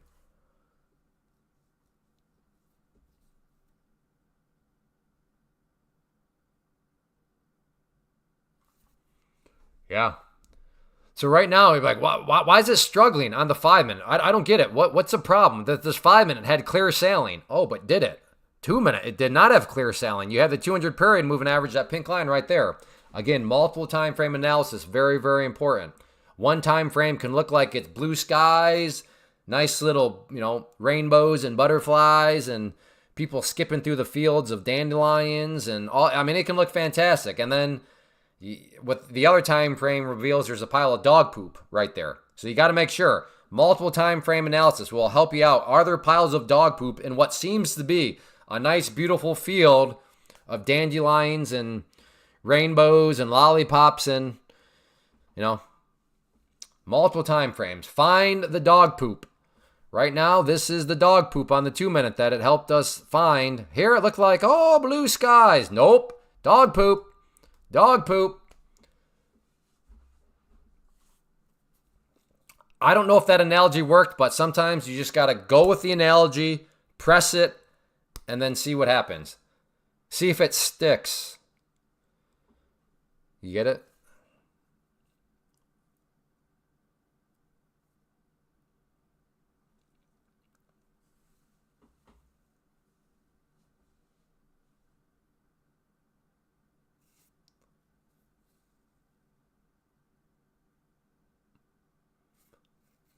Let's try and get those out of here again just so we can... Like I said, the breakout hasn't done anything wrong. It's struggling with the dog poop right now. But can it push up through?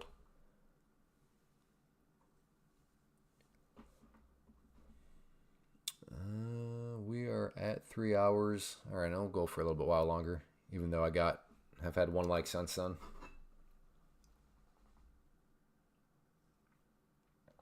You see it though? Longer time viewers, what am I about to point out to you? Broke out, came back. Look at that back test. Absolutely beautiful. The back test and go. There goes my voice. Come on now. Come on now, Cletus. Come on, Cletus. Come on.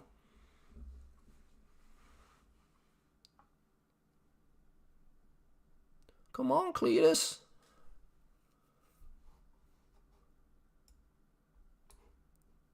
Whoops. There we go.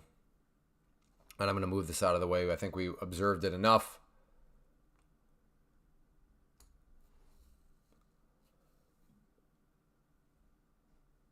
Is it going to push up through here? Is anybody long right now? Looking for the break of that? You got to get through the dog poop right there. Dog poop on the 2 minute. There it is. We got some problems on the 2 minute. Short. Oh, and I was saying it beforehand. I like it. I like a man that'll stop at 1906. Now, is this an actual trade, Nick, or is this in a demo account?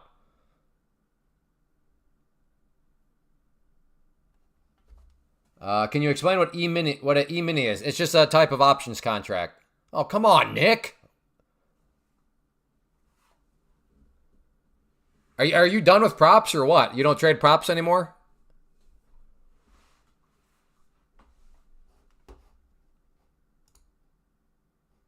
Andrew Lee,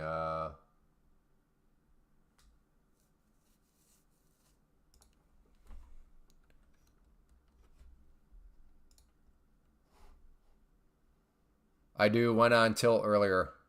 Ah, gotcha. Good call then. Good call. The sign of a mature trader. Acknowledging they went on tilt, and then I'm like, well, I'm done trading anything real right now. Do I buy this pullback here?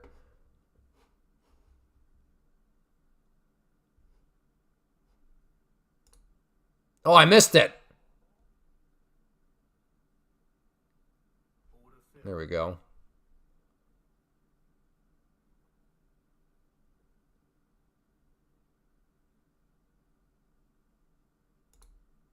There we go. I'll take that to get green down here.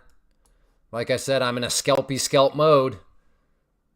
Now what I really want is for this thing to collapse so I look smart for scalping. But if you're in this long, I hope it turns around for you off the back test here. Well, there was a back test and go, but my go didn't need to be very much because I was just looking to scalp.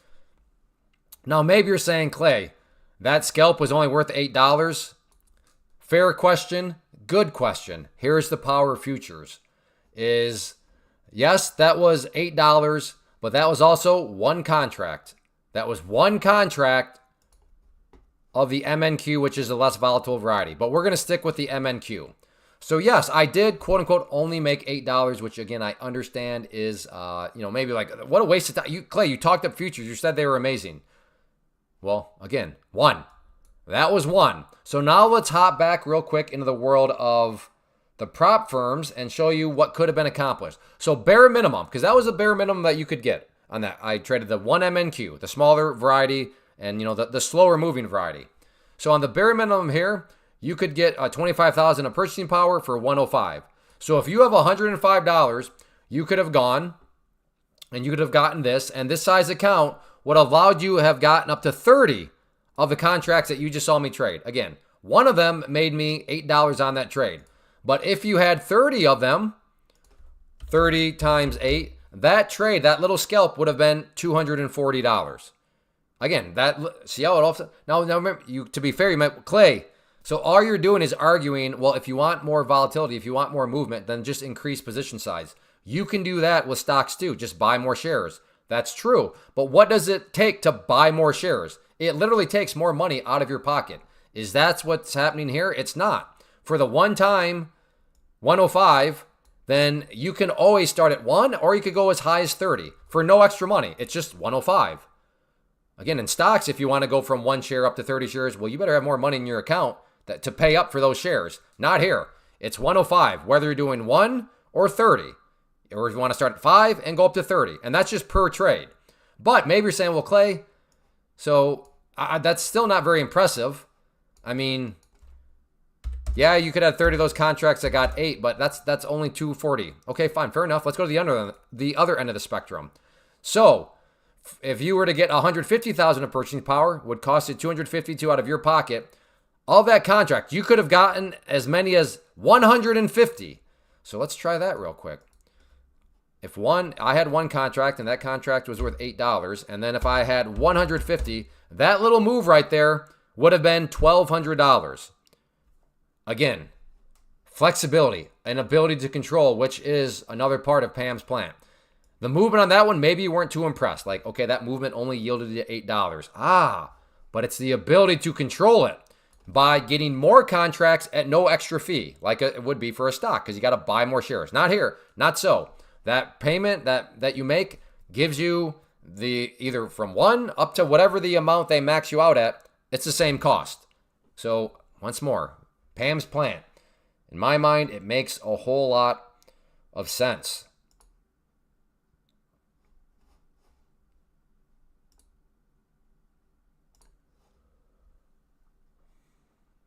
And I'm glad I scalped.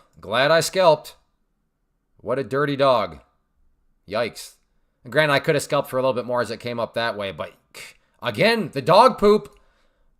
Multiple time frame analysis. The 5-minute looked like blue skies. Great field. But no, got to use multiple time frame analysis. 4 times, basically 5 times in a row. That pink line there rejected the price. Hey, Clay, I'm in for sure. I was just waiting for that includes lifetime membership too. Yeah, that's lifetime membership for everything, Andrew. So even if I add in another class or add in anything, you get instant access to it, no extra price. Like it's a legitimate one-time, all-in lifetime membership payment. What's the difference between contracts and micro? No, there's 2 types of contracts. There's micros and e-mini. So the mini contract are the volatile ones. NQ would be the mini contract. MNQ is the micro contract. They're both contracts. This is the E-mini contract. That's the MNQ. And Roberto, I swear, if you don't use my code when you sign up, or if you don't sign up, I'm hunting you down. I am hunting you down. You have asked more questions than like anybody ever combined. So I swear, Roberto, I swear. If you come back and like, yeah, no, I changed my mind. Yeah, I didn't do it. Like, I'll lose my mind. Like, it will be the last time I live stream and everybody can blame Roberto. Yeah, but if you lose, you could lose 1,200. You're right. Exactly. Yeah, correct, Thomas. I agree. If you lose, now think about that argument, Thomas. That argument could be made for stocks. It could be made for Forex. It could be made for options. It could be made for crypto. Valid argument. And it's valid in futures. Yeah, I could have lost 1,200. You could have also lost in all those other ones. The thing here, Thomas, is how much did you actually lose? Do you actually lose the $1,200? Well, yeah, if you're using your own money, you're losing that. But if you're in the prop firm world, yeah, you may lose your account, but your account is not your account is just the cost to buy the account. That's what's actually at risk. So you're completely right, but you're also illustrating the point of, yeah, no, that exactly. Yeah, you could lose 1,200. You could lose 20,000. Right, let's just take it to an extreme. You could lose 20,000 in a trade if something just went bonkers. Think about last week when the tariff stuff was announced. You could have very realistically lost 50,000 just like that. But for the person in the prop firm, Did they lose 50,000? If they were in this account, well, no, they lost their account. Their account's gone because they would have lost way more than 4,500. But did they actually lose the 50? You know, did they lose any money out of their pocket? Well, yeah, they would have just lost the cost of the account. But for the person that was trading anything, futures, stocks, without a prop firm, and they lost 50,000, yeah, they literally lost 50,000 out of their pocket. So yes, that's the exact reason why prop firms for the victory. Roberto, like I said, I am shutting down the live stream if Roberto shows up and never signs up. It's all we can all blame Roberto. And honestly, no, it doesn't necessarily help everybody, Roberto, because the questions you've asked have been asked 4,000 times before. So I could argue just as easily, no, it's annoying the chat.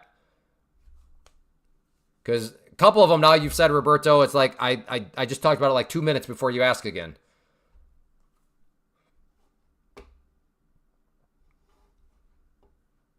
Ooh, this is getting spicy. Do I want to go again for a scalp? No, that would no, because that would put me on tilt. If I take a losing trade here, I'm gonna be irritated. So no. All right. Again for did I answer everything? Short is playing it nicely. Into the coast, Clay. I'm not sure what.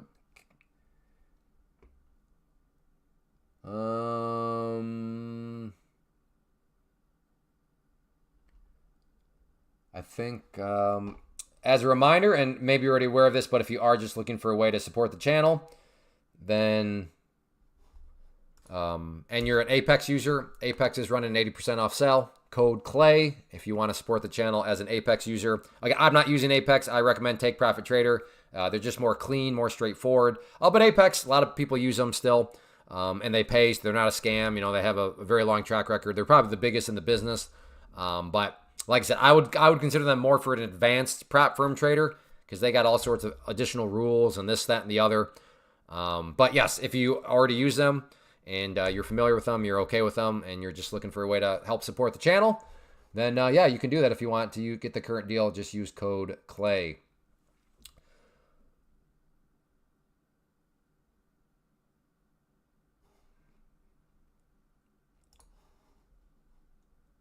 If it costs you to buy the account, Tom, it's $250.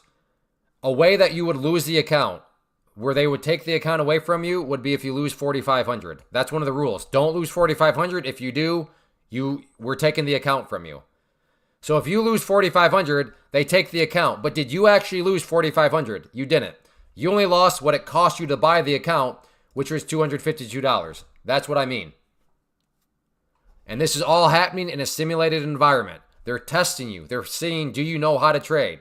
So a valid question would be, well, how do they stay in business? If they're only getting $252, but they're going to let you lose $4,500 of their own money, how does that make any sense? Because this is all in a simulated environment at this point. Yeah, they're getting it figured out, Ken. They'll get it figured out. Growing pains. Growing pains. Then go trade it, Roberto. Go trade it.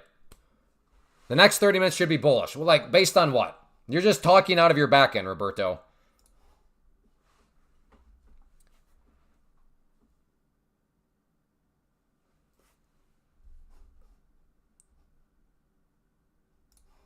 If you make the profit target, you get nothing, Thomas. Nothing. It's a test. Like I just said, there's no money being lost because it's a simulator. Therefore, there's no money being made. Now, once you get here, and yes, my voice is a little elevated because I literally just got done explaining this. Yeah, Rodrigo, it gets a little bit like, I mean, after you go from here to here, you make money, and then you get to keep 80% of it. Like, just so everybody knows, that link on the top of the screen, it'll take you to this page. And then you can, like, see all this stuff for yourself. So, like, Tomas, maybe you're not aware, maybe you didn't see it at the top, but, like, that link will take you here. You can go through all this. But, like, it is all explained right here for you. Yeah, Drew, that's what I'm starting to think. It's like, I don't know. It's fine, Thomas. I just... And I do want to help. I want people to be aware of it. But does that make sense, Thomas? Do you see how... What I mean by the money out of your pocket would only be $250, or let's just go to the, if you go to the 25, the money out of your pocket would only be 105. So sure, within the test, you lose 1,500, so therefore you fail the test, therefore they take the account away from you, but you didn't actually lose 1,500, you only lost 105. Do you see that, Thomas? Do you understand? Because that's an important distinction. Are you good there? Again, if you're enjoying, hit that like button. Let's see if we can make a push up to 140 likes.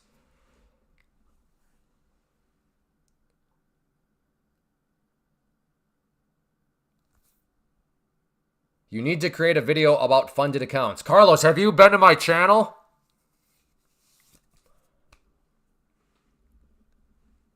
Go to my channel. There's a ton of videos. Yeah, I get it. But how many times you got to complete this test to go pro? One. That's it. Pass the test and then you have your pro account.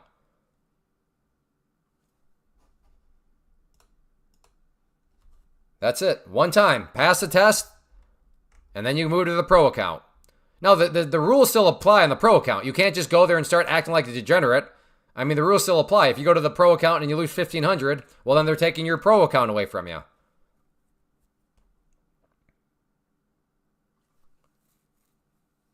Yeah, Carlos. So you're telling me that I need to create a video. What I'm telling you is you need to go look at the channel. You'll see there's already a bunch of videos. It's a good suggestion on your part. I agree that that is something I need to do, but I've already done it. But you're not wrong. Yes, that is something that I've done. All right. Well, like I said, that is all I have. I'm going to move on with the day. But if you do want to learn more, I'm offering this free webinar coming soon. Coming Thursday. I don't know even what today is, Tuesday. Fiber internet held up. Happy about that. And so you can check out that if you want to come trade alongside me and other good quality traders. Then I do offer a private community. Roberto, don't be so boss. Show the chart, Clay. I don't know, Roberto. Are you a troll? I'm so confused. I don't know. We need to take a poll. I mean, okay, can you consider, like, show the chart, Clay? Man, I get it. I feel like I'm your slave because all you do is tell me to answer a bunch of your questions and I keep answering them, but now show the chart, Clay. No, I'm not going to show the chart. Man. All right, I'm banning Roberto. He gone. How do I do that? Hide user on this channel. There we go. Roberto, you're just the 6th now banned person. He gone. All right. Do I have any? No. Okay. Yesterday was the announcement that I need to make about today not being here at the normal time because of the fiber, but that has happened. So tomorrow I will be back. You're welcome, Curls. I'll be back at 11 a.m. Usually, I'll be back no later than 11 a.m. Eastern. I've been deserved. Thank you, Rodrigo. I didn't think I was crazy on that one. But I don't mind helping people, but at some point, people need to help themselves. And Roberto, in my opinion, and I mean, feel free to disagree. I think Roberto crossed that line. And I'm actually not even trying to be funny when I say this. I think he crossed the line like 20 questions ago. Because like, at some point, my friend, you got to just help yourself. But then to get bossy and start to laugh at everything, it's just, I can only take so much. What country are you in, Thomas? Yeah, you too, Rodrigo. What country are you in? I can answer that for you. Sweden. All right. We don't want to see Sweden on this list.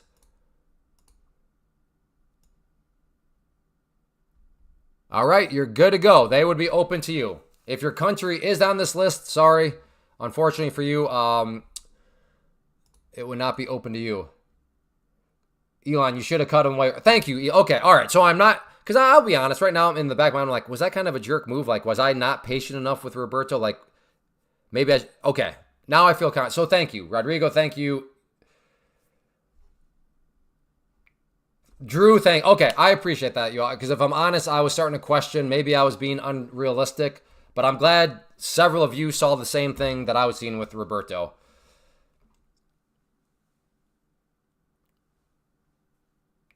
Can I show you live trading now? Thomas? No. Can you show me live trading now? Thomas, this is what I want you to do. I want you to go to my channel, and I want you to go to the content and then click on the lives. I now have like 100 hours of live trading and stuff like that you can go back. So no, I'm not going to show you that now. I need to move on with my day.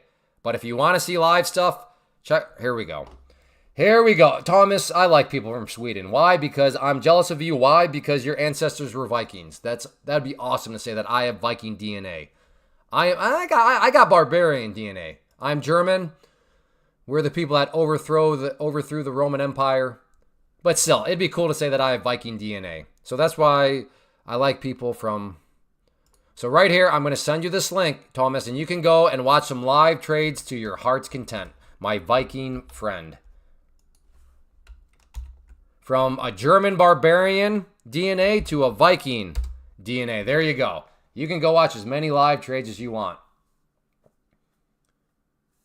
You're going to start losing us with people like him here. Okay, Renfrew. Good feedback. All right. So I definitely don't... Getting Roberto out of here was the right move. Okay, good. Okay, yeah. Because I was like, I don't know. But it seemed to the point where he was just like... almost trying to take advantage of the situation to a point. But I appreciate the additional feedback. All right, everybody. Take care. Like I said, I will be back no later than 11 a.m. Eastern. I've been showing up earlier, but if you did not yet, hit that like button. And make sure you hit that subscribe button, too. That helps out, and I appreciate it. So thank you again, everybody. Take care. And, yeah, another long stream. And this was fun. Overall, this was fun. But, again, thank you for the feedback at the very end. Because I was doubting myself a little bit, but that feedback did help out. So